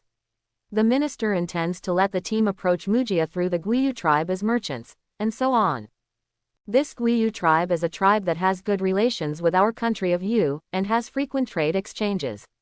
As early as the time of the kings, they forged friendship and often offered wild delicacies in exchange for food and silk. As far as Wycon knows, since half a year ago, Guiyu has had many frictions with Mujia and other tribes, causing casualties, and the relationship between the two sides is tense. Wycon believes that this is where we can leverage. Quote, the relationship among the hundreds of tribes of the barbarians is intricate, but Zhao Rui was able to come together like a few treasures. Wang Jie realized the ability of this veteran. Zhao Rui's plan is very detailed, it is completely the boss's distribution of task indicators, and the top management's completion of quality and quantity. But Wang Jie also has his own ideas. The Taiwei is careful, however, Ji Yu also has some ideas, which should be able to help this operation. Zhao Rui narrowed his eyes slightly, and immediately thought of Wang Jie's weather forecast ability. Wang Jie shook his head and said, I have invited a helper alone, whose combat power is not bad, and the warriors of the lower 3 realms can't do anything to it, and he is very good at sneaking into the barbarian dense forest, so that he will not attract the attention of the barbarians. Wang Jie showed an inscrutable smile. Zhao Rui was very puzzled, so he tentatively said, Your Highness, please tell me clearly that if there are such helpers, then the humble minister will be able to do things with half the effort. It's not a human, but a spirit. It doesn't want to see people. If the Taiwei has a need, just tell Ji Yu, and Ji Yu can pass it on to it. Wang Jie explained simply. This, Zhao Rui was slightly surprised, and then accepted it. Even Emperor Zan's wife can be possessed by a ghost, so it's not surprising that the King of Yu has a ghost assistant, right? And Wang Jie also assured that his helper would not affect Zhao Rui's original plan. His plan is one light and one dark. Zhao Rui's troops are in the light, and his clone is in the dark. The troops of the Ming department perform their tasks normally, but they only share information, and when necessary, the light and dark departments need to be integrated. Wang Jie just said hello to Zhao Rui, let him know the existence of the avatar, and set a communication code so that the avatar can borrow strength from the 100-man team when necessary. And Zhao Rui accepted Wang Jie's request after confirming that Yu Wang's helper would not affect his plan. After reaching a consensus, Wang Jie got the map of Nanmen map from Zhao Rui. It's inconvenient to travel without a map. His Yu King body planned a route on the map, and his Asagi clone headed towards Nanmen. With the characteristics of avatars, Wang Jie felt that he was controlling 3 bodies all the time. Fortunately, his brain power is enough to perfectly balance all the needs of physical movement. The angle of view is focused on the Asagi avatar. Wang Jie's body was glued to the ground, and he moved forward in a swinging posture, which was completely different from the movement of human legs. His 5 senses are different from those of humans. Red apricot pokes out a snake's kiss, and he can capture rich scent information in the air. There are vibration sensing organs on both sides of his cheeks, which allow him to perform the earth listening technique and sense the ground hundreds of miles away. Vibration situation. He can also sense temperature, which has the effect of heat vision device.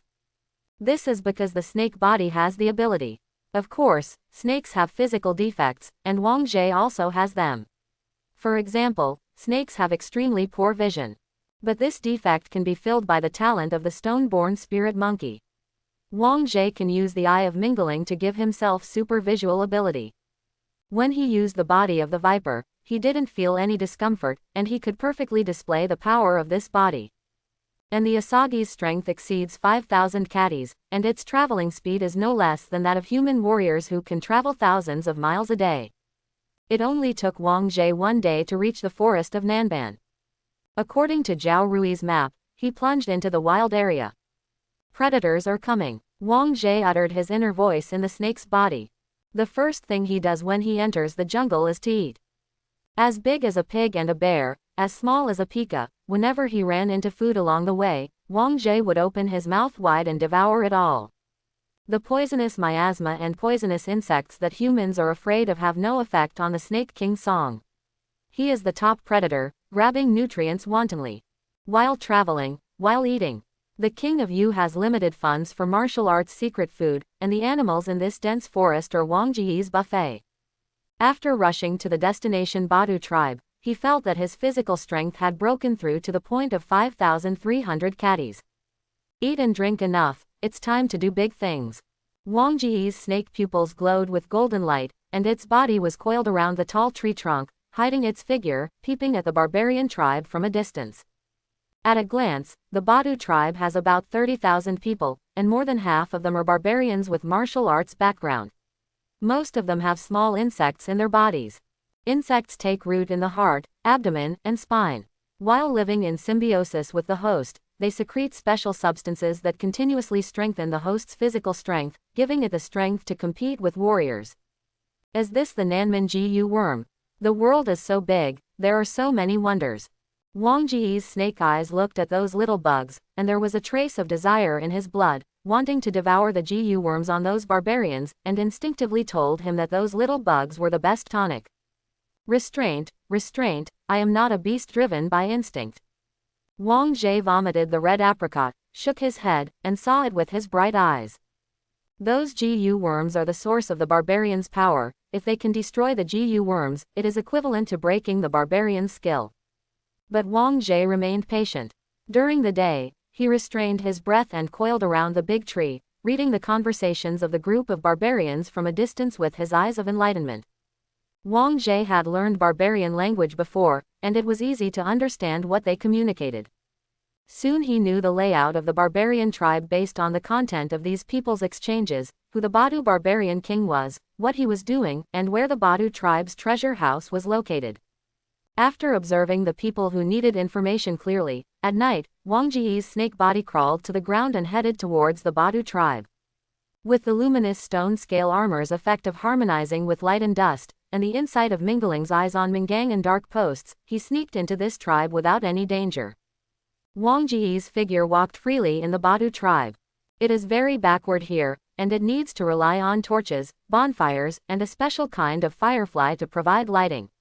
Most people live in low wooden houses. Ordinary barbarians do not have lighting conditions, and only high-status barbarian leaders can light lamps at night. Wang Jie's snake eyes locked on a brightly lit and rather imposing courtyard. Badu Barbarian King. The eyes of the Mingling see through, and at a distance of 500 meters, Wang Jie saw that the Barbarian King's body is comparable to the energy of a blood-changing warrior, and the Barbarian King's heart, like a spider, has a palm-sized Gu insect. This Barbarian King of Badu, although his martial strength is given by Gu worms, he also has the characteristics of a warrior with copper skin and iron bones, and is invulnerable to swords and guns. Except for not mastering Wajin, he can completely compete with blood-changing warriors in other aspects. You can't beat him head-on. Wang Jie made a judgment based on observation.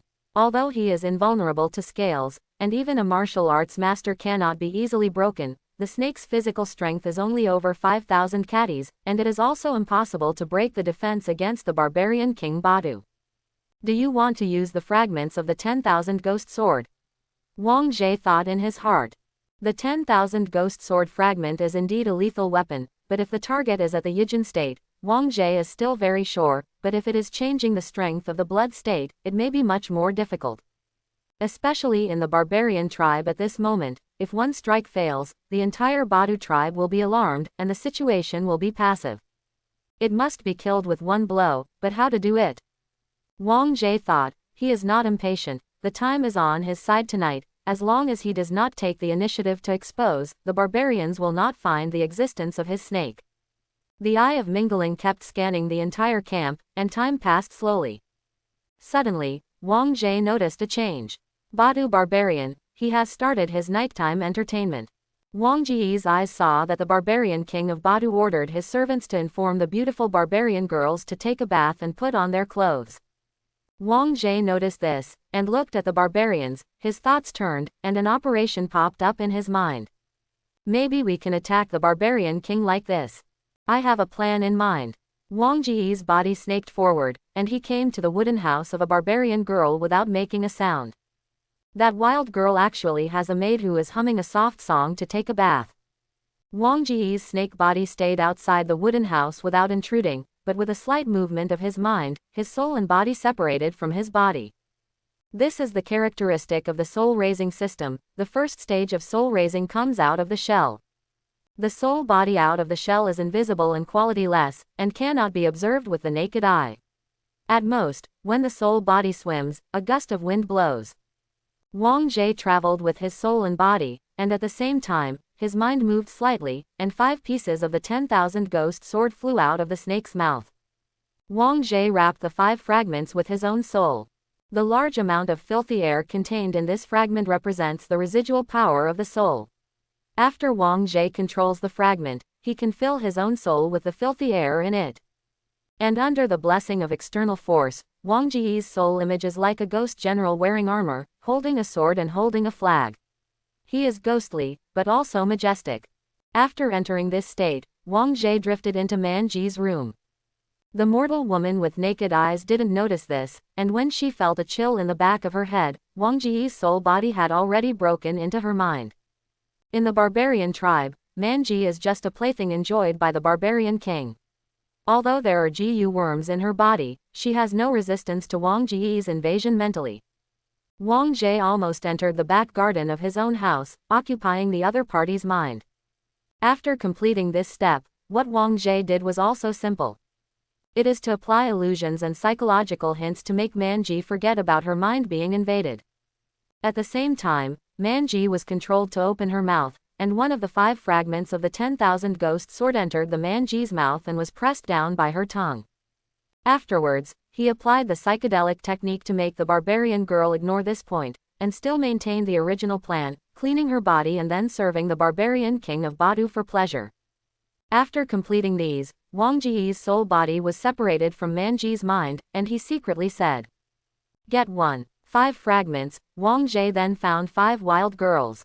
After his soul returned to his body, the evening entertainment that Badu barbarian king was looking forward to finally began. Wang Jie spit out snake letters secretly, looking forward to what will happen next with great interest. The barbarian king's courtyard was brightly lit, and the servants presented barbecued meat, melons, fruits and pot wine to the barbarian king. The barbarians wore revealing clothes, showing off their hot bodies, and presented themselves in front of the barbarian king. Hot dances add to the fun, wine seduces lust. When the banquet was in full swing, the barbarian king of Badu took a barbarian girl into his arms, kneading and enjoying it to his heart's content. Then he twisted Man Ji's chin again, going a step further. When lips and teeth meet and lust is strong, Badu barbarian king suddenly stared wide-eyed, and he pushed the woman away in panic.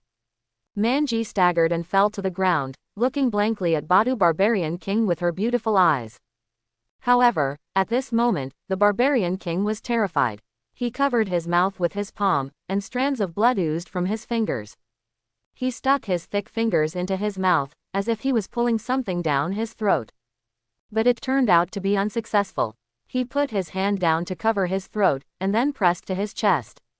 The barbarian king of Badu showed great panic and pain on his face, and blood continued to flow from his mouth. The sudden change in the banquet stunned the enjoying barbarians around. The barbarian king's personal guards stepped forward one after another to check the barbarian king's situation. But not long after, Badu barbarian king's tall body fell to the ground with a bang, his hands pressed tightly to his chest, and he let out a muffled whimpering sound. Blood and saliva flowed down the corner of his mouth, and the barbarian king's face was extremely ferocious, as if he was struggling. This was Wang Ji's secret manipulation. When Badu Man Wang and Man Ji were making out, the fragment of the hidden ghost sword showed its power. Following the communication between Badu barbarian king and Man Ji, when the former was caught off guard, she flew into the barbarian king's mouth. No matter how tough the copper skin and iron frame are, the inside is also soft. If the outside cannot be opened, then the inside will be destroyed. A human smile appeared in Wang Ji's golden snake pupils. He manipulated the fragments, from the mouth to the chest, cut through the mucous membrane of the esophagus all the way, and finally penetrated the esophagus and entered the internal organs of the barbarian king. The outer skin is tough, but the internal organs are soft. Wang Ji Mingling's eyes locked on it from a distance, lying on the barbarian king's heart. The fragments of the myriad ghost sword were like arms and fingers, bursting out with foul air, obliterating the wisdom of the Gu insects, while the fragments pierced through the Gu insects, they also cut the barbarian king's heart. The barbarian king, who was still struggling in pain at this moment, suddenly turned his eyes white, kicked his legs, and no longer breathed through his mouth and nose. Badu barbarian king is dead. The barbarians present were in a state of confusion, and Wang Ji was also secretly recovering the other 10,000 ghost sword fragments.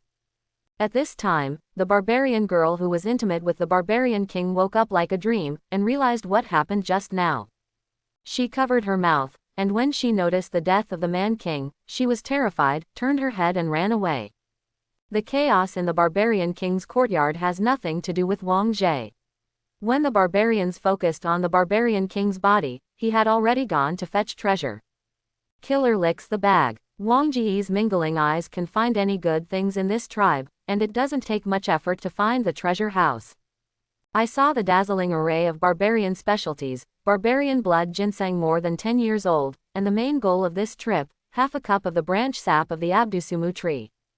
The half cup of juice was only about the size of one's hand, but Wang Ji's bright eyes were keenly aware of the goodness of this half cup of emerald green liquid. The cup for holding the sticky liquid is a special kind of wood, which can ensure that the essence of the contents will not leak out, and the liquid it contains is even more extraordinary. Just half a cup has a strong liquid, comparable to 30 stone blood. With the added energy of polished rice, this liquid seems to have special effects in repairing serious injuries, and even severed limbs can be connected. Wang Ji rolled up the half cup of branch liquid with his tail, and observed the chaos outside with his eyes of mingling. Seeing that the barbarians didn't notice the treasure house for a while, Wang Ji opened his mouth, frantically swallowing hundreds of wild blood ginseng in the treasure house. On the other side, Wang Ji also raised the corners of his mouth, and he turned around and told Zhao Rui. Zhao Qing, you just got the news that my helper has successfully assassinated the Badu barbarian king. The Badu tribe is in great chaos at the moment, and my helper has already got the things. You'd better send a few to the barbarian king. Let's go there to meet it and see if it's the sap of the abdusumu tree that Emperor Zan wants. Upon hearing this, Zhao Rui had a blank and astonished expression on his face. What did His Highness just say? As a master of martial arts, he actually doubted his hearing. Wang Ji's smile became more obvious. I mean, the matter has been settled, and the Badu tribe has settled it. Zhao Rui opened his mouth. For a moment he seemed a little confused between the real and the fake, and looked at Wang Ji with an unbelievable expression. Your Highness, did you just doze off? Not to mention how unbelievable Zhao Rui is. After swallowing all the savage blood ginseng, King Snake Song used the spiritual beast embryo breathing method to stimulate his own mountain boa blood. Its intestines and stomach are like a big millstone, a big melting pot. All the blood and food swallowed are quickly digested and absorbed, and turned into food for growth to continuously strengthen its body. Wang Ji felt that his snake body was growing, and his strength began to become stronger. He even began to feel his clothes tighten a lot. It seems that the development is too fast, which has accelerated the arrival time of the next molt. After realizing this, Wang Jie was both happy and distressed. The joy is naturally becoming stronger, but the distress is that the snake needs to shed its skin again and again to raise the upper limit of development. But the problem is that the scales on Wang Jie's body are currently the key to stealth and stealth. If the skin is shed now, wouldn't it just take off this invisibility cloak? Restraint, restraint, don't eat too much next time. If you want to take off your clothes, you have to wait until you get back to your country. Wang Jie told himself in his heart. After feeling his physical condition, Wang Jie quickly glanced at the treasure house of the Badu tribe. In addition to eating and Qizie, Wang Jie also noticed a warehouse.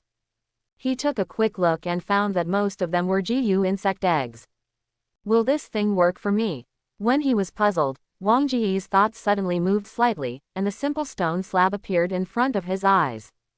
Brute force Gu, iron spine Gu, gluttony Gu, stopping menstrual Gu. The slate surfaced, and the information related to these Gu eggs appeared in Wang Jie's mind. Brute force Gu strengthens muscles, iron spine Gu strengthens bones, gluttony Gu increases food intake. Stopping menstruation Gu is used by women to reduce the blood qi that escapes during menstruation, so that women can also practice martial arts efficiently. The warehouse stores the Gu eggs of the Badu tribe, and Wang Jie slate can turn these eggs into his clone. After thinking about it for a while, Wang Jie felt that these Gu worms were a bit tasteless. Strong muscles and strong bones can be achieved by practicing the Central Plains martial arts. The function of gluttony Gu also overlaps with that of the snake clone. Most of the Gu eggs in the warehouse were of little use to Wang Jie, but he still searched carefully. Suddenly, he noticed a box of unique Gu eggs in the corner of the warehouse. Soil-eating Gu. Afraid of light, loves shade, moves under wet soil, grows with plant roots, absorbs root juice, feeds back with soil and fertilizer, mutual benefit and symbiosis. The eggs were the size of mung beans. According to the information obtained, Wang Jie suddenly remembered that there was a unique life form called rhizobia in his hometown of Langson, which could realize biological nitrogen fixation. This is a good Gu insect that can obtain crop fertilizer. Wang Jie doesn't like any other Gu worms that can strengthen their bones, he only values this earth-eating Gu. He hissed out the red letter, his body twisted, showing a little excitement. How to cultivate this earth-eating Gu?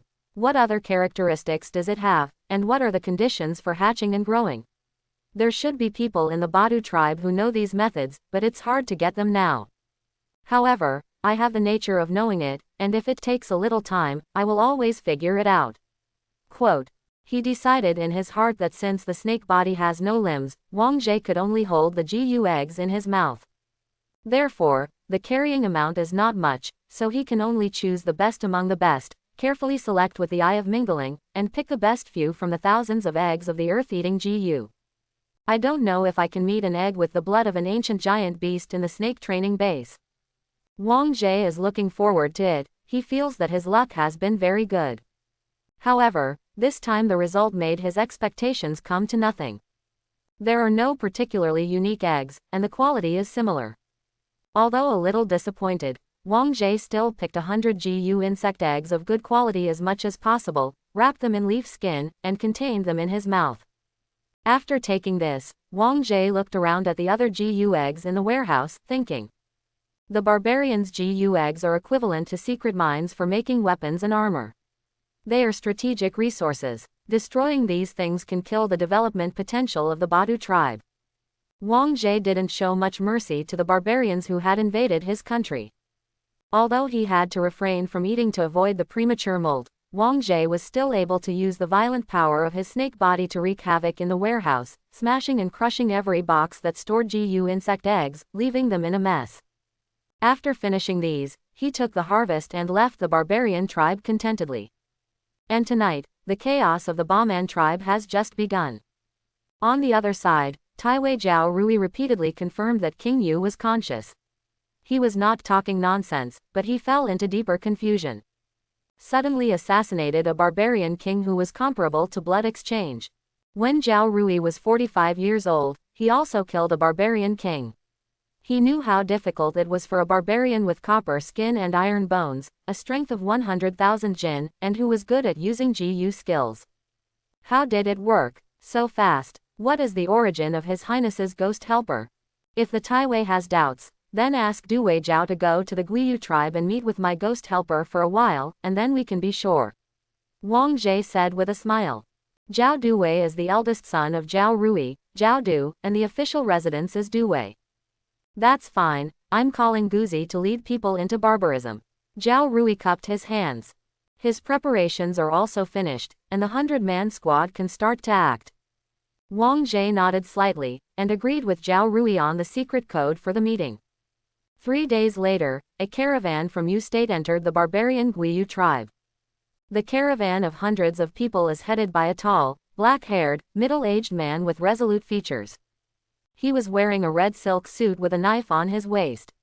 His attire and facial features were incompatible with the barbarians around him, and he exuded an aura of hidden danger that no strangers should enter. Not only him, but also the guards accompanying the caravan had such a capable and powerful aura, which made it easy to tell at a glance that this group was not easy to mess with. However, the surrounding barbarians looked at these merchants from Vietnam curiously at a distance, especially the silk, grain, porcelain, iron utensils and other items carried on the carriage, which were particularly attractive to the barbarians of the Guiyu tribe. Because of the frequent trade exchanges over the past few decades, the barbarians in Guiyu have long been accustomed to the presence of Yu merchants. The barbarians also knew that the merchants of Yu State were very powerful, and many of them were retired soldiers from the Yu State army. Without sufficient force guarantee, they could not go across the country to the barbarian trade route. They were not surprised by the dangerous aura exuded by the middle-aged man in the red robe. Instead, they happily discussed what good goods the businessman brought from Yu this time. Amidst a crowd of barbarians watching, Zhao Du, the son of the Taiwei, led his team into the Guiyu tribe. My lord, Queen Guiyu has invited me to clean up the dust for us. Deputy Wei reported. Zhao Du nodded first, then ordered. Ask Queen Guiyu to wait for 2 hours, and then take someone to the small river southwest of Guiyu tribe, make a mark, wait for about a quarter of an hour, and then someone will contact you, and you will give her the things and letters bring back. The deputy listens, but suddenly Zhao Du added again, with a strange tone. That inhuman person is a ghost. If you see any strange things when you connect, don't make a fuss. Spirit, the deputy was surprised. Zhao Du nodded in affirmation. The deputy had a weird expression, but he still obeyed the order and said, the humble job understands. After receiving the order, a few quarters of an hour later, he appeared at the designated place and marked it with a secret sign. The deputy was a little apprehensive. It's not that he hasn't done things like talking to informants before, but it's the first time he's had contact with an inhuman being. Time passed little by little, and the deputy carefully observed the surrounding environment. Just wait for about a quarter of an hour. Where did the spirit come from? The deputy searched around. Suddenly, he felt a gust of wind, and whispered in his ear. The item has arrived, send it to Captain Zhao. The back of the deputy's neck felt cold, and he lowered his head to see that there were 3 more objects on the ground at some point. A cup, a letter, a packet. The deputy was shocked. Even though he was mentally prepared in advance, he was still shocked. But after reacting, the deputy quickly put the things in his arms and reported to Zhao Du. Wang Jie, who was in the state of soul, watched the deputy who had cultivated the muscle-changing realm leave. After confirming that the things were safely sent away, his soul returned to his snake body. Emperor Zan's request has been fulfilled, but since there is still room for it, these barbarians have invaded our country every year. It is really abominable. We must let the South settle down, which is conducive to the development of our country. Thinking this way, Wang Jie realized that apart from the leaderless Badu tribe, there were also 2 Mujiatuka tribes. These 2 tribes are ranked in the top 10 among the barbarians. If we wipe them out, we will definitely gain a lot of benefits. If the half cup of mother twig sap was delivered to Emperor Zan, then Wang Jie would not have it. Of course, the more the better, this kind of precious medicine that can heal injuries and cultivate. He wagged his tail, hissed and spat out the bright red snake letter, turned and entered the dense forest, his figure blending with nature. Captain Zhao Du also received Wang Jie's items. One is the main target Abdu Sujier, and the other is the 100 eggs of the soil-eating Gu.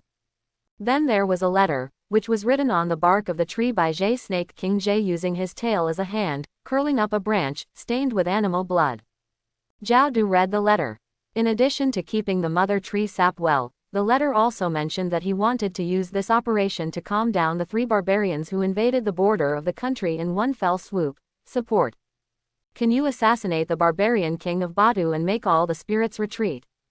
Zhao Du couldn't help feeling that he had confirmed the news that Badu barbarian king was assassinated to death. He is also in the blood-changing state. Of course he knows how difficult it is to assassinate the barbarian king of Badu, especially when he sneaks into the Badu tribe alone. But this powerful elf was able to get away with a single blow and retreated completely. Even the Badu tribe has not yet figured out who the assassin is and what method he used. This method, this strength, Zhao Du was amazed.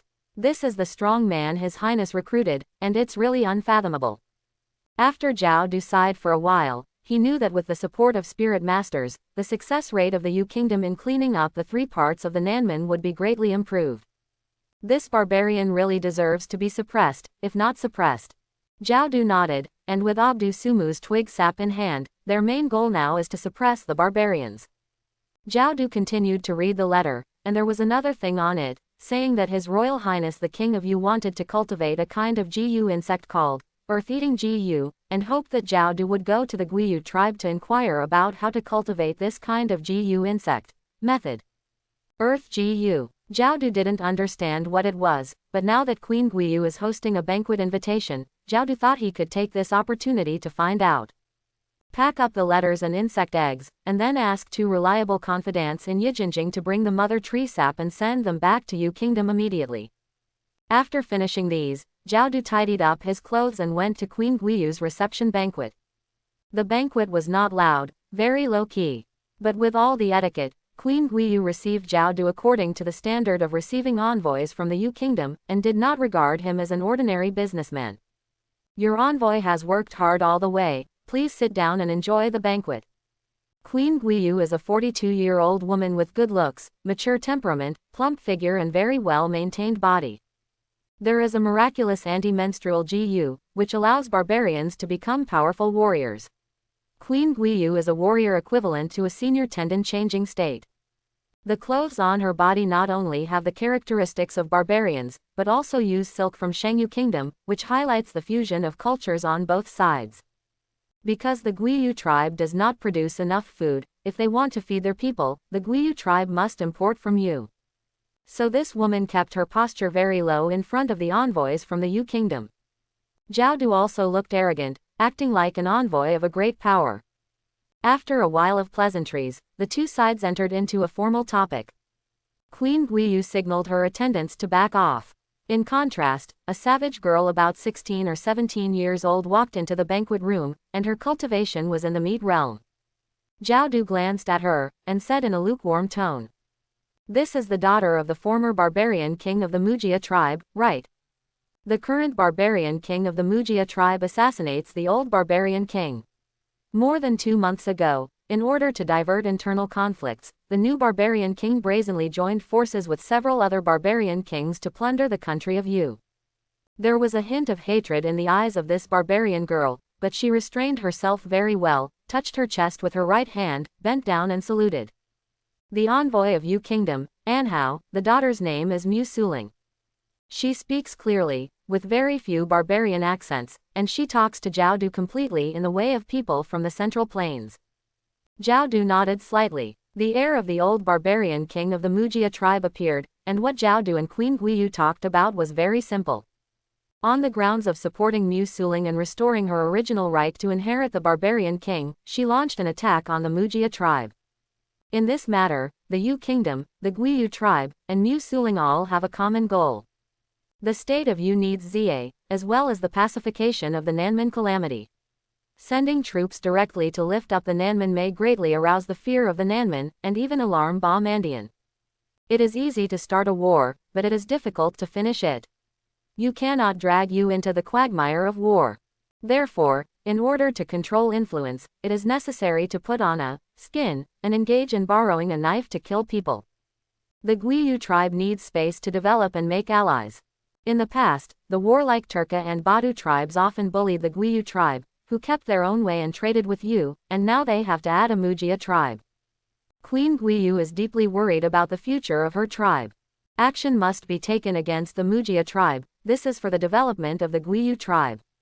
As for the heir of the Yuan Mujia tribe, Musuling's needs are even simpler, not only for revenge, to restore his own power, but also to save himself from the pursuit of the new barbarian king. The three parties came together because of different needs and common goals. This was also Taiwei Jiao Rui's original plan. He saw the intricate relationship among the barbarian tribes, and found a starting point in it, allowing the Yu kingdom to intervene in it to achieve his goals. But now the situation has changed. Zhao Du slightly revised the plan, and at the tripartite meeting, he raised the corner of his mouth and said, "You too must have heard about what happened to the Badu tribe, right?" As soon as these words came out, the meeting suddenly fell into a depressing dead silence. The two women gasped for breath. They both knew the prestige of the barbarian king of Badu. Especially Queen Guiyu. The Badu tribe has bullied the Guiyu tribe quite a few times. Of course Queen Guiyu knows how domineering and powerful that Badu barbarian king is. But it was such a barbarian king who made Queen Guiyu fearful, and was killed in an extremely strange way in one night. Although Queen Guiyu had many guesses about the murderer's identity, but now that Zhao Du brought it up, there is only one truth. "This is your country?" Queen Guiyu asked tentatively. Zhao Du just kept an inscrutable smile. "Do not admit, do not deny, do not explain." But this tacit attitude has already convinced the two barbarians. The mouthpiece was a little dry. Both Queen Guiyu and Mu Suling were frightened by Yu Kingdom's methods. But Zhao Du was very satisfied with the attitude of these barbarians. To govern the foreign race, it is necessary to let them be fearful of power, and put carrots and sticks at the same time. Both Queen Guiyu and Mu Suling are in awe of the power of Yu, but they also have more confidence in this cooperative action. Even the barbarian king of Badu can be easily assassinated in the Yu kingdom, so it is not a problem to deal with a Mujia tribe, right? With this mentality, they were more proactive in discussing with Zhao Du about attacking the Mujia tribe. With this change, Zhao Du said with emotion in his heart, "This is all arranged by His Highness. If His Highness hadn't sent someone to complete the matter, I wouldn't be so relaxed." The discussion process went very smoothly. After the banquet, the three parties determined the idea of united front. Just after finishing the business, Zhao Du asked, "Do you two know the cultivation method of earth-eating Gu? My King Yu is very interested in it." Soil-eating Gu. The two savage girls recalled that this special Gu worm was used to cultivate food. The method of cultivating Gu worms is the housekeeping skill of the barbarians, and generally speaking, it is not rumored. But now that the three parties are cooperating, the Yu kingdom is strong, and the two barbarians dare not disrespect the Yu kingdom's envoy. Since the king of Yu is interested in this, then later, I will ask someone to copy a copy of the method of cultivating Gu from the Gu code, and ask the envoy to accept it and hand it over to the king. Queen Guiyu said, "She has the right to cooperate sincerity. My Jammu tribe also has a unique method of nurturing Gu. My daughter also copied a copy and handed it over to King Yu." Mu Suling also expressed his favor in this way. "The more the better," Zhao Du replied, secretly thinking that King Yu's confession has been fulfilled. In addition, Queen Guiyu also reacted and said with a smile, "Thinking about it this way, I, the Guiyu tribe, have not yet congratulated the new king of Yu on his succession. This is against the friendship between the two countries. After this matter is over, I will also present the congratulatory gift to the new king." "Good." Zhao Du nodded. At the end of the meeting, the three parties began to prepare for the war against the two tribes of Mujia and Tuka. According to the level of threat, it is determined that Turka first, then Mujia, and finally incorporate Badu's offensive order. And Wang Jie also obtained the cultivation method of soil-eating Gu from Zhao Du. It turns out that a training method is completely different from raising livestock. According to the cultivation method obtained, this earth-eating Gu has 3 growth and promotion roots. The core of raising Gu lies in swallowing and fusion. The so-called Gu is to take many specific young Gu, put them in a closed environment, let them fight and devour each other, and the winning GU will absorb the nutrients and characteristics of other GU, and grow and evolve. This is raising GU. Among them, the specific evolution route of each GU requires different devouring GU insects or materials. There are 3 promotion routes for Wang Zhe to obtain the soil-eating GU. The promoted names are Gold and Silver GU, Stone Skin GU, and Tree-Earing GU. Gold and Silver GU has the ability to dissolve gold and silver, purify and shape, and is a tool GU, used by barbarians to make gold and silver jewelry. Stone Skin GU is a combat GU, which can strengthen the skin and make it tough. Tree Nurturing GU is based on soil-eating GU, to obtain stronger soil fattening ability, and can secrete substances that can ripen plants. The barbarians are located in the deep mountains and old forests, and they have no conditions to open up wasteland and farm. Their staple food source is the fruit of a tree called Pasang. In Brahmanism mythology, God Pasang is the eldest son of God Abdusu and the god of harvest. This tree nurturing GU nurtures this Pasang tree. What I want is this tree nurturing GU. Since it can ripen fruit trees, can we also try to ripen the crops in the field?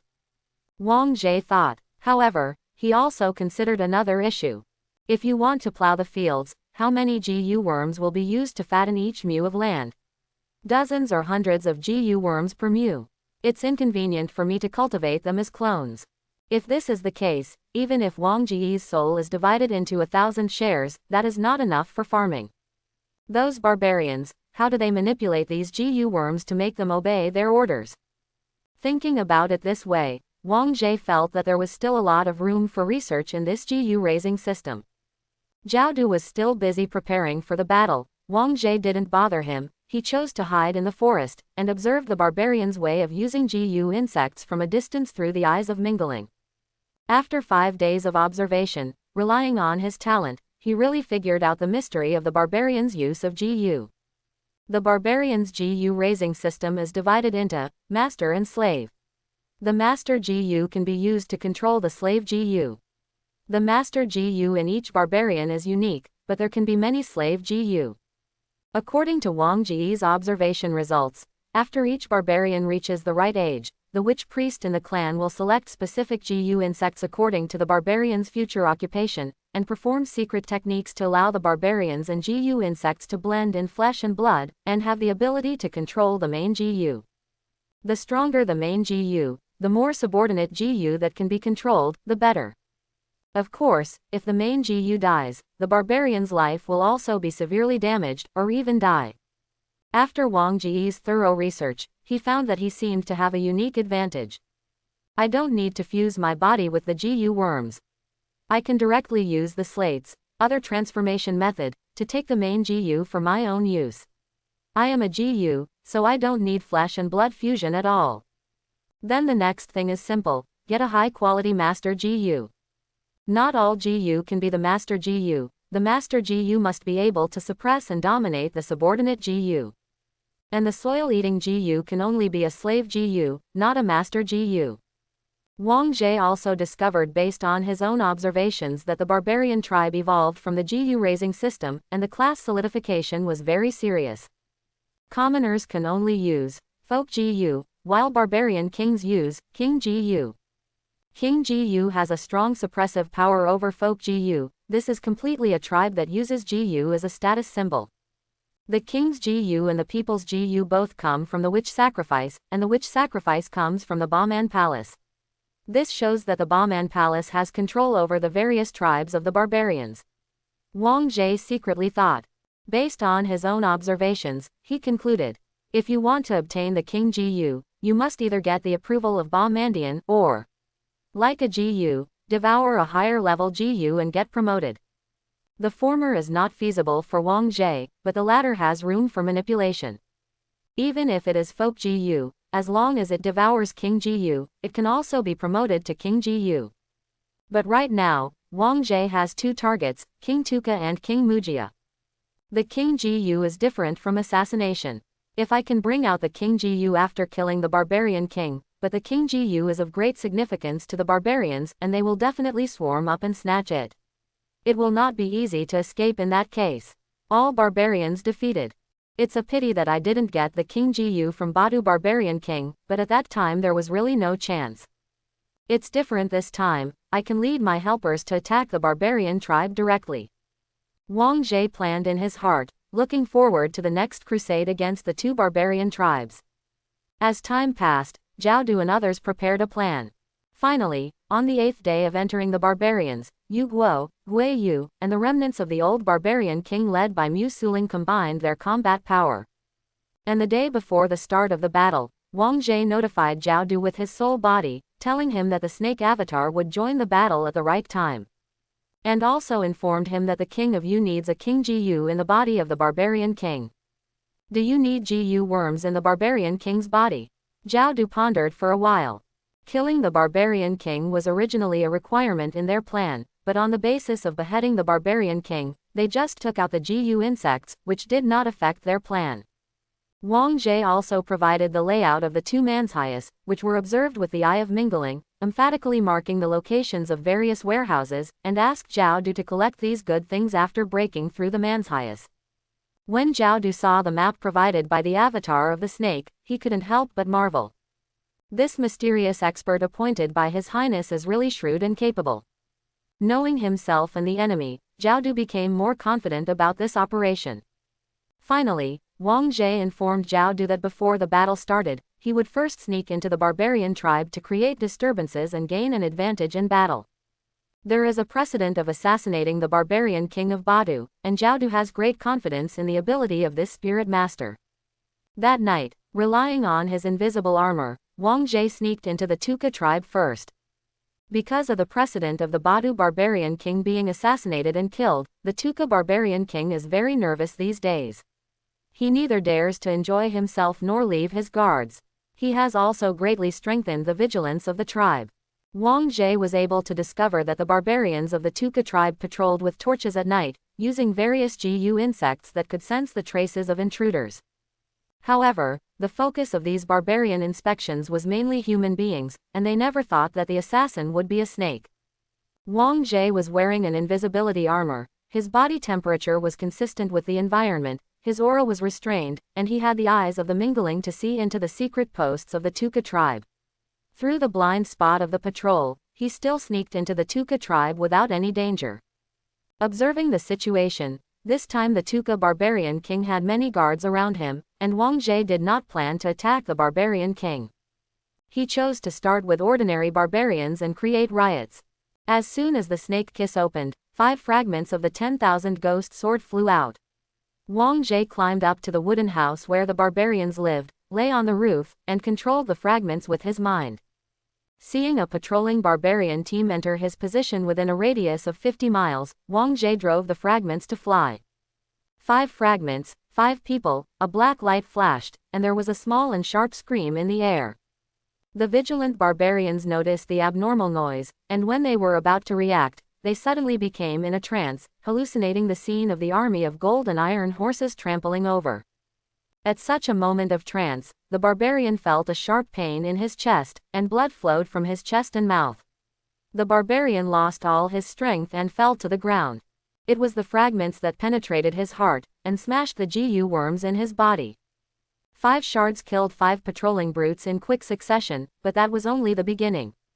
As time goes by, as long as the patrolling barbarians get close to where Wang Jie is, the fragments of the myriad ghost sword will quickly kill them.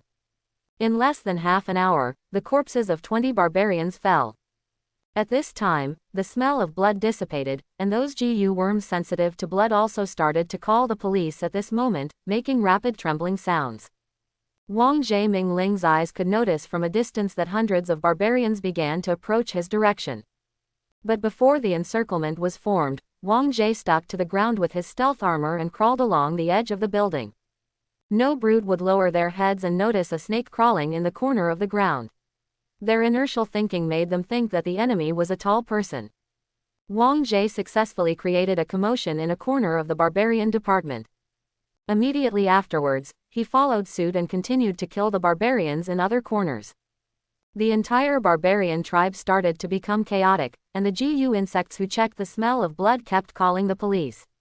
The tribe seemed to be dying all the time, and they could always find a body that was still warm. But the barbarians couldn't find the killer. The unknown brings fear, and chaos begins to spread. The barbarian king of Tuka also noticed the movement of the tribal riots, and he immediately thought that it was the killer who assassinated the barbarian king of Badu. The barbarian king of Tuka also felt fear, and he didn't know what kind of existence he was facing. At this time, an elderly witch priest of the Tuka tribe spoke. "Son, don't panic, God Nerha will bless you." The voice of the old witch sacrifice seemed to have magical powers, calming the restless heart of the barbarian king. The barbarian king made a prayer posture, and said brokenly, "God Nerha blesses you." The old witch priest nodded slightly, and then burned incense in the tent. The barbarian king knew that this was the beginning of Wuji's practice, so he didn't dare to disturb him. The incense wafted up, and the old witch closed his eyes and sat cross-legged. After chanting a scripture, a gust of wind suddenly blew up in the camp. Something invisible to the naked eye, the old witch's soul body came out of its shell. In the state of the soul, he began to patrol the entire tribe, intending to find the assassin who was making trouble in the dark. The perception of the soul is different from the mortal body with the naked eye. The old witch can directly see the exuberant blood in every living being. As long as the assassin is a living creature, he can see the opponent's existence no matter what, but on the other hand, the naked eye cannot see the invisible soul body of the old witch sacrifice. However, before the old witch discovered Wang Jie saw the existence of the old witch's soul body with his eyes. Sure enough, there are masters in the barbarian tribe. Wang Jie didn't panic, he was mentally prepared for this. He recognized that the method used by the old witch priest was the soul body cultivated in praying to Nerhan. "I'm too familiar with this." Shintong understands that Wang Jie can see that the strength of the soul is about 8 standard units, while his snake avatar currently only has the strength of about 5 standard units, which is not as big as the old witch sacrifice. But he didn't have the slightest worry, and with a slight movement of his mind, he drove the 5-10,000 ghost sword fragments straight to the old witch sacrifice. And the soul body of the latter was wandering in the tribe, and suddenly a gloomy feeling came over him. The old witch priest paid attention, and then he was shocked to find that the 5 fragments contained a lot of filth. "Evil thing," the old witch priest exclaimed. Before he could think about it, the filthy aura turned into an army of thousands of people, armed with soldiers and armor, charging forward. The old witch priest reacted quickly, and relying on praying to Nerhan, he visualized water, fire, wind, earth and thunder, so as to resist the charge of the yin soldiers. But Wang Jie is too familiar with this method, he used this kind of tricks to defeat General Ghost before. And every time Ghost General is defeated, he will reflect on his experience and develop new moves to try to defeat Wang Jie. Wang Jie learned from Ghost General and has rich experience in restraining such thoughts. With a thought, thousands of yin soldiers lined up and gradually formed the tactics of extinguishing the fire, calming the wind, suppressing the ground, stopping the water, and suppressing the thunder. The old witch sacrificed Nerha's water, fire, wind, earth and mines, and was immediately smashed to pieces by thousands of yin soldiers. The situation collapsed so quickly that the old witch festival had never seen it before. He was so shocked that he didn't even have time to fear. The yin soldiers smashed through the world he had imagined, and immediately tore his soul and body to pieces. The yin soldiers ate the soul of the old witch, scattered, and the memory from the old witch was also captured by Wang Jie. He didn't have time to analyze these memories in detail for the time being, so he could only hold back first, because the Tuka barbarian king had already discovered that within an hour after the old witch sacrificed the spell, his eyes suddenly turned white, and his body fell back straight on the ground. Witch Ji is dead. The Tuka barbarian king's eyes widened, and his calm heart began to stir again. Without any warning or reason, the old witch priest who held a high prestige in his heart suddenly died before his eyes. The barbarian king Tuka's fear revived. In his mind, the secret killer was a horrible existence like ghosts and ghosts. Fear in his heart, he didn't know where else was safe around him, neither a strong body nor surrounding guards could give him a sense of security. The sounds of panic in the tribe became more and more intense, as if people were dying all the time, invisible and hard to find. No one could stop the killing of that demon. Escape, escape, escape back to Bauman Hall. Only the Great Witch Festival and God-given warriors can drive away such demons. Only Goddess Abdusam can protect me. Fear took hold of his heart, and the barbarian king of Tuka began to yell, let his confidants and guard barbarians accompany him, abandoned other barbarians in the tribe, and planned to flee towards the depths of the barbarian forest. Wang Jie noticed this. To be honest, if he confronted head-on, he was not sure that he would be able to win the barbarian king of the blood-changing state, and there was a high probability that he would have to retreat tactically. But the Tuka barbarian king was afraid because of the unknown, and with the strange death of the Badu barbarian king, he was frightened out of his wits. But how could Wang Jie let his King Jiyu escape? Seeing that the chaos was almost over, he opened his mouth wide and protruded a piece of fire. With its tail curled up on the fire pocket, it began to look for a place to set fire. When the flames and black smoke rose above the Tuka tribe, Zhao Du, Queen Guiyu and Mu Suling's people who were waiting outside knew that it was time to attack. The Tuka tribe was extremely chaotic. Zhao Du and others were dressed in barbarian costumes, there were hundreds of people, and they looked like bandits taking advantage of the fire.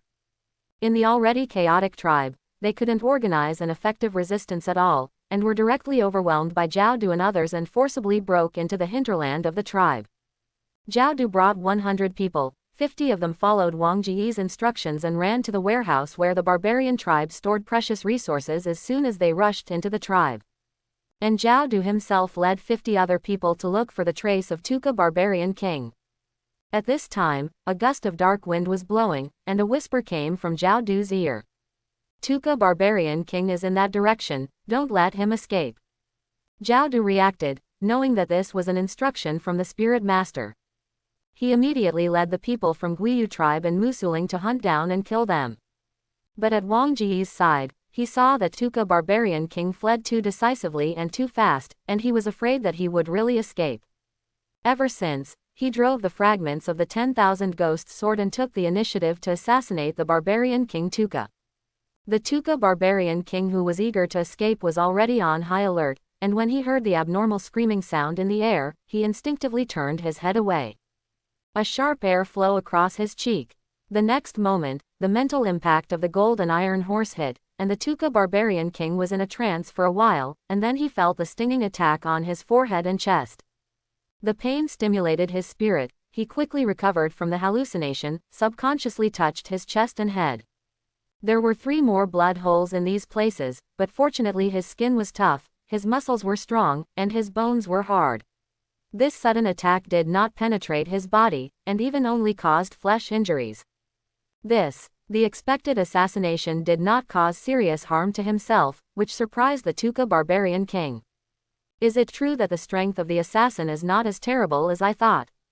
This idea popped up in Tuka barbarian king's mind, and before he could think about it, more attacks came.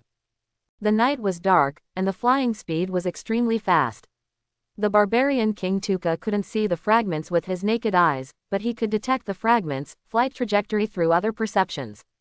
With a thought, the master Jiyu in his body connected with each other, and activated the Jiyu technique to harden the skin. After the skin hardened, fragments flew from the dark, like raindrops hitting the iron plate. Only a crackling sound could be heard, but only shallow scars were left on the hard skin of the Tuka barbarian king. Seeing that the defense was effective, the Tuka barbarian king's confidence doubled. He then used his strength, the skin membrane was tightened, and he slapped his big hand with 50,000 jin of force, out. This is the first time that the 10,000 ghost sword shards have lost. And the confidence of the Turka barbarian king increased greatly. The barbarian king Tuka laughed at himself for being scared out of his wits, and began to calm down, protecting his eyes, mouth, nose and other vulnerable parts of his body, and at the same time, swatting away the debris attack like a fly.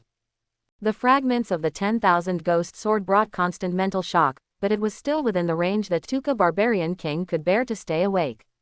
He ordered the guards around him to share the enemy's attack with him, so that his pressure was greatly reduced. Even Tuka barbarian king had an idea, seized the opportunity, reached out with his big hand, and actually grabbed a fragment into his hand.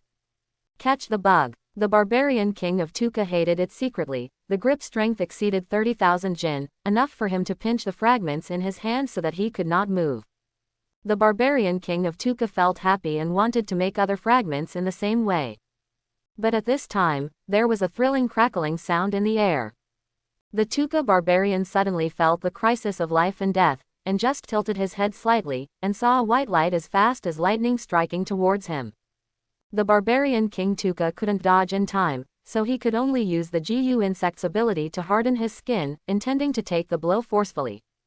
The white light fell, blood splashed everywhere.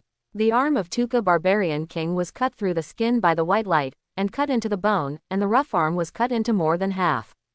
Ah! The Tuka barbarian screamed in pain. He stared at the assailant with eyes wide open. The other party was dressed as a robber, covering his face, only revealing a pair of sharp black eyes. It was he who held the long knife and severely injured the arm of the Tuka barbarian king. This sudden enemy made Tuka barbarian king terrified, and the exquisite force from the long knife made him realize who his opponent was in an instant. Wajin. This is a martial artist from the north. The barbarian king of Tuka was flustered. Compared with the strength of the opponent, the identity of the opponent made him feel terrified.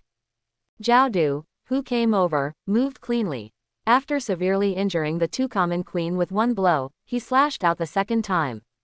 The barbarian King Tuka reacted in panic, and unexpectedly let the fragments he had caught fly out without noticing for a while. He could only hold up the other arm, trying to block Hua Jinwujia's second strike with all his strength. But Wang Jie didn't let him get what he wanted. He was secretly manipulating the fragments, and at this moment, they worked together to hit the barbarian king's eyes, mouth, nose, genitals and other vital points. The barbarian king of Tuka was at a loss. He had to choose between advantages and disadvantages, and he could only block the sword of Hua Jinwu first. And the price is that all the weak spots on his body have been attacked. Scratched eyes, loss of vision. Ear holes are pierced, hearing loss, body balance loss of control. There is severe pain in the lower body, the sadness of the testicles. To make matters worse, all the guards of the barbarian King Tuka were entangled, and there was no one who could help him out of trouble. All of this made him desperate, as if he had fallen from a mountain to the bottom, facing the crisis of life and death. But Zhao Du struck fiercely. Seeing that the Tuka barbarian king couldn't see or hear, he made a feint, and the tip of the knife pierced the barbarian king's heart. The Tuka barbarian king could only sense the skin, knowing that his chest was about to be attacked, so he focused on hardening that part of the skin. However, with a twist of Zhao Du's wrist, he turned the stab into an upward thrust, from the lower abdomen to the shoulder, unexpectedly cut a deep and visible wound on the barbarian king. The Tuka barbarian staggered back, vomiting a lot of blood, and his breath began to decline. But the desire to survive is still supporting his body. He wants to mobilize his body muscles and activate the Gu insect ability, hoping that the muscles will be blocked by the open wound and restore his ability to move. But Wang Jie was also seizing the opportunity. Seeing that the barbarian king's copper skin and iron bones were cut open, Wang Jie saw the needles, and before the barbarian king's wound was squeezed, the fragments of the ghost sword passed through the wound and entered the barbarian king's body. Internal. Now the barbarian king of Tuka enjoys the same treatment as the barbarian king of Badu before his death. His body was torn apart, but he was powerless, until the fragments cut through the aorta of his heart. The Tuka barbarian king stared wide-eyed, and died unwillingly. Take off his heart, there are Gu worms that King Yu wanted on it. A gust of dark wind hit, and whispers rang in Zhao Du's ears again. Zhao Du nodded, holding the precious sword made of jade steel, and slashed open the chest of the barbarian king's corpse. A bright red heart was revealed, and a pink Gu in the shape of a salamander lay on top of it. This salamander Gu is quite strange. There are actually a pair of horns on its head.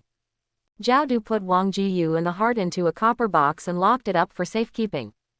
Then he went to clean up the other guards of the barbarian king. A blood-changing warrior joined in the killing, and the resistance of the barbarian king's guards quickly disappeared. On the other side, after taking care of the Tuka barbarian king and taking the King Gu into his pocket, Wang Jie returned to the Badu tribe. At this moment, the Turka tribe is extremely chaotic. The people brought by Zhao Du, the Guiyu tribe, and the people from Musuling are all wantonly robbing the resources of the Turka tribe. The two barbarian female leaders had no intention of massacre, mainly because massacring an entire tribe would be too brutal and beyond the bottom line for a barbarian tribe. But if it is just to kill the Tuka barbarian king and its high-level tribesmen, based on the position of the Guiyu tribe being bullied by the Tuka tribe for many years, Queen Guiyu will take revenge and fight back. The bottom line of Bomondian. The Yu state's plan is to make the Tuka tribe lose the possibility of harming the Yu state. Seize the strategic resources of the Tuka tribe, such as barbaric blood ginseng, Gu insect eggs, Gu code, etc., make its armed forces retreat for decades, and kill some high-level officials, which will allow the Tuka tribe to be disarmed. There are special people to do these things. The reason why Wang Jie returned to the Tuka tribe is that he gained some memories after killing the old witch sacrifice of the Tuka tribe. In my memory, this old witch priest is responsible for preaching and inoculating the barbarians of the right age with the main Gu. He still has a few eggs of the main Gu at home. Based on his memory, Wang Jie came to the old witch Ji's house, searched for a few, and took out the required master Gu eggs. This is the material needed to cultivate Gu worm clones. Taking these things, Wang Jie left. However, after Zhao Du and others solved the set goals and packed away the resources, they left only the Tuka tribe with a feather in the ground. When counting the spoils the next day, they will be ranked according to their preciousness and usefulness. A cup of Adu Sumu's twig sap, the Gu code of the Tuka tribe, 837 wild blood ginseng more than 10 years old, and a large number of Gu insect eggs.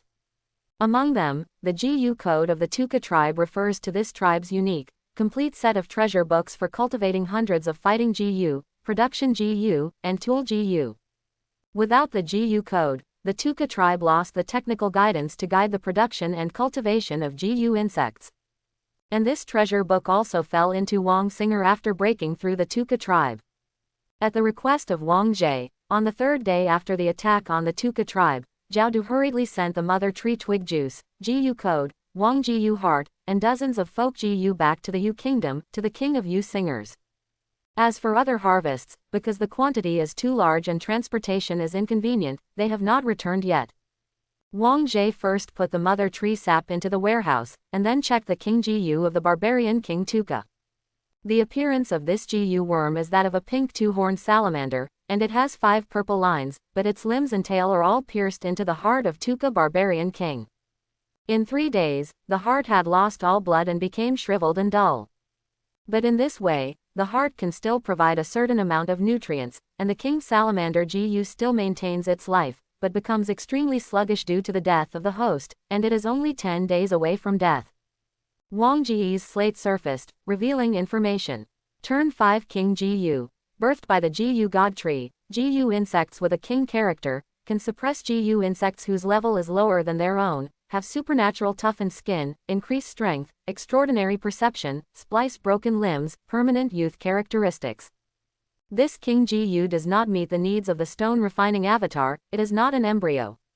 I also have the eggs of the folk Gu in my hand, which meet the criteria for avatars. I can turn the folk Gu into an avatar and let it devour the salamander King Gu, so as to be promoted to the King Gu. Wang Jie looked at the folk Gu brought back. The main Gu is roughly divided into 5 types: snake-shaped, toad-shaped, scorpion-shaped, cockroach-shaped, and dragon-shaped. Barbarian culture called geckos and salamanders, sky dragons, and longevity dragons. Different types of main Gu have different effects. The King Gu of Tuka Barbarian King is dragon-shaped Gu. In view of the dragon-shaped King Gu to be devoured, Wang Jie chose the folk Gu eggs to be dragon-shaped.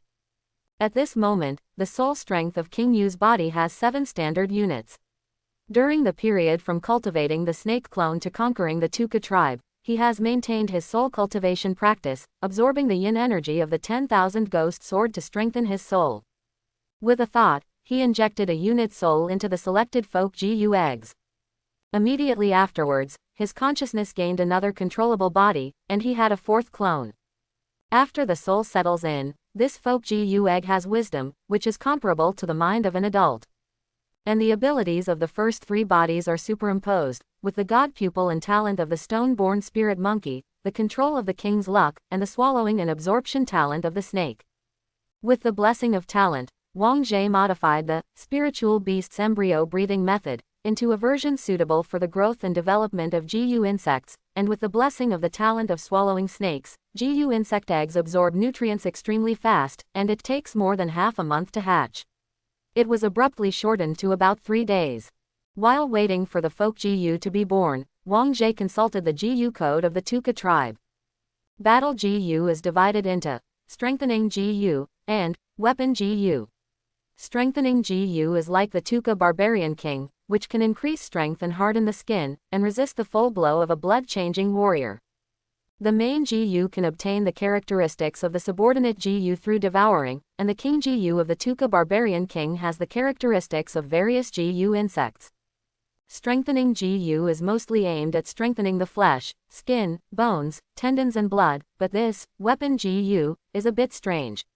Quote, Wang Jie checked the Jiyu code, and found that the barbarian tribes did not have the highly skilled metallurgical craftsmen in the Central Plains, and could not create weapons and armor that could withstand tens of thousands of caddies of force. So I had to find another way, using Jiyu worms to forge weapons and armor. There are such weapon Jiyu as Dazu Golden Petal Saw, Flying Snake Whip, and Flying Bee Needle, in the Jiyu code, and most of the weapon Jiyu are poisonous. Wang Jie found it quite interesting after understanding it. This is a unique production method evolved by different civilizations in a specific environment. Just cultivating powerful weapon Jiyu is not an easy task, especially to cultivate a weapon Jiyu that has reached the combat power level of the blood-changing state. The state of Yu has its own metallurgical craftsmen, so it doesn't really need these weapon Jiyu. But there are several other special weapon Jiyu recorded in the Jiyu code. Wang Jie frowned after checking it out. Locust Jiyu, Miasma Jiyu, Tuberculosis Jiyu, and Blood-sucking Jiyu are all biological weapons, right? Wang Jie is very concerned about these Jiyu insects that can cause famine and disease. Powerful warriors or wealthy people can resist this type of Jiyu insects, but the people at the bottom are powerless. This weapon Jiyu, which is similar to a biochemical weapon, is extremely lethal to civilians. However, the Jiyu code of the Tuka tribe only records the existence of these Jiyu insects, and does not record the specific methods of making and resisting such Jiyu insects. The formula for preparing these biological and chemical weapons is stored in the Baman temple. Ba Mandian actually has such a method. Wang Jie immediately became jealous of Ba Mandian. This is a means to dig the foundation of a country. Keeping this matter in mind, Wang Jie continued to read the Jiyu code. He doesn't have much demand for weapon Jiyu, and then pays attention to production Jiyu and tool Jiyu. In addition to the soil-eating Jiyu, the Jiyu code also records wine Jiyu, medicine Jiyu, blood-strengthening Jiyu, birth-giving Jiyu, blood-smelling Jiyu, beast-controlling Jiyu, and so on. Wine Jiyu can convert grain into alcohol, medicine Jiyu can produce plaster, and birth Jiyu can speed up the growth of poultry. It's like a small biological factory. Wang Jie was a little surprised. It was the first time he knew that there was such a unique Jiyu production system in the barbarian tribe. You must know that in the hometown of Wang Jie Langsing, the first medical medicine, antibiotics, was prepared through biotechnology. The existence of these production Jiyu immediately reminded Wang Jie of the biochemical industry. However, he also found that there is a shortcoming in this production method. These production gus are slave gus, and the barbarians need to use the master Jiyu to control these slaves to cooperate with production. The level of the master Jiyu determines the upper limit of the subordinate Jiyu. This characteristic restricts the production efficiency of the barbarians. According to Wang Jie's observations and conclusions in the wild land, the production benefits brought by the folk Gu's ability to control the Jiyu worms can only slightly exceed the limit of food and clothing. I want to cultivate King Jiyu, which is much more powerful than ordinary folk Jiyu, but I don't know where the upper limit is. These main Jiyu are all distributed by the witch priests of Baman Temple, and the number of distributions every year seems to be limited. Thinking of this, Wang Jie couldn't help looking to the south curiously. According to the information on the slate, the main Jiyu comes from a Jiyu god tree. His divine pupils flickered, trying to see the legendary Jiyu god tree in the depths of the barbarian jungle. But it seems that the distance is too far, and there is no gain from the divine pupil. You can only look back and focus on the present moment. At this moment, Wang Jie and Taiwei are in Yian town. The Taiwei has already known the success of the dearmament of the Tuka tribe, and there is only one Mujia tribe left. The new barbarian king of the Mujia tribe has only been on the throne for half a year, his foundation is shallow and young, and his martial arts cultivation is comparable to that of Yijinjing. Zhao Rui has already seen that the southern barbarians will find it difficult to pose a threat to the Yu state in the next 10 years. So he asked about other things. Your Highness, we have already harvested a cup and a half of the branch liquid needed by Emperor Zan, when should we deliver it? Wang Jie thought for a while, raised the corner of his mouth, shook his head and said, "Don't worry, cover up the news first, there are more than 100 days left in the deadline given by Emperor Zan. If we don't deliver it for a day before the deadline, Emperor Zan will use me to cross the country for a day. Now that the Central Plains is in chaos, my country of Yu is using it to fight for the barbarians for Emperor Zan, temporarily avoiding the edge and watching the fire from the other side." Quote, Wang Ji's Blue Star hometown has a good reason. If the employee can complete the work quota ahead of time, he will not receive additional rewards, and the boss will double the employee's workload for the next month. The Taiwei knew that King Yu's attitude was also satisfied, he approved of this idea, and was quite pleased. What His Highness said is very true, and it should be so. As a courtier, having a king who knows how to assess the situation, is neither arrogant nor impetuous, and has insight into the interests is something that can make people feel at ease and relaxed. Wang Jie thought about it, and said, "Let's spread the word to Zhang Yan. It is said that the progress of the manhunt is gratifying. I have already contacted the Guiyu tribe. I will take down the Jiamu tribe within 2 months and get the sap. I just need another batch of supplies from Emperor Zan. This can speed up the process. We are in the process of crossing the country. It is really easy to use Hangguang stone to make scale armor." Wang Jie wanted to take this opportunity to ask Xuandi for some resources. Party A, give me money. The Taiwei felt amused when he heard the words, his old face couldn't help showing a smile, he cupped his hands and said, "My minister obeys the order, and I will prepare a battle report and send it to the Prime Minister." He was also willing to take advantage of Emperor Zan. Draw up a half-truth and half-false battle report, and ask cronies to limit the spread of news. After Zhang Yan learned that the harvest would be available in 2 months, he was relieved for Emperor Zan. As an outsider, he really doesn't know the specific situation of the Nanman. He only knows that this force should not be underestimated. There are martial arts masters, and there are many blood-changing fighters. The natural environment is very dangerous, and the overall force is comparable to a vassal state. It can be resolved in 2 months. King Yu and Taiwei are really hardworking. Zhang Yan felt emotional, and immediately wrote a memorial to convey the progress of the matter and the needs of the Yu kingdom to the Daxuan Empire. And on the side of the barbarian tribes, Zhao Du and others gathered for a council in the Guiyu tribe. Queen Guiyu was radiant, with a smile on her face, as if she was 10 years younger. Severe damage to the Tuka tribe and the killing of the Tuka barbarian king. The Guiyu tribe, which was originally squeezed and bullied by the Tuka and Badu tribes, not only vomited bad breath, but also gained more room for development. Queen Guiyu even raised some ambitions. You must know that the 2 tribes of Tuka and Badu are now leaderless. At this time, the Guiyu tribe can completely absorb the population of these 2 tribes, obtain their Pisang tree, and make their Guiyu tribe stronger. Queen Guiyu's mind was like this, and Mu Suling's mind was also excited. Even the mighty Turka tribe has been defeated, what about the weaker Mujia tribe? Mu Suling seems to have seen the day when he will wipe out the rebellion, avenge his hatred, and restore his status as the heir to the throne. The 2 women's hearts were surging, but when the envoy from the Yu kingdom spoke, they both suppressed their excitement and showed a respectful look. Zhao Du laughed loudly and said, "Ha ha, I was able to break through Tuka this time. The merits of the 2 of us are obvious to all in the country of Yu, and the king of Yu knows all about it. After helping the queen and daughter to restore Mujia's orthodoxy, I hope that the 3 parties such as us can continue their friendship, mutual benefit and mutual assistance, and the common people happy. What the envoy said is very true. May the people of our 3 kingdoms be happy. The 2 women flattered, showing awe and a little flattery. It is really terrible that the force displayed by the Yu state in the process of breaking the Tuka tribe this time. People from Guiyu tribe and Mu Suling witnessed with their own eyes how the Tuka tribe got into chaos, how the Tuka barbarian king fled in embarrassment, and was finally killed miserably. According to what the envoy Zhao Du said, it was the master sent by the king of Yu, who turned the Tuca tribe upside down. Even the Tuca tribe couldn't stop the assassination by the Yu state, let alone deal with the two weaker tribes, Huiyu and Jammu. The two savage girls were deeply shocked by the force, and they only thought that they must not provoke the Yu kingdom in the future, lest they be destroyed.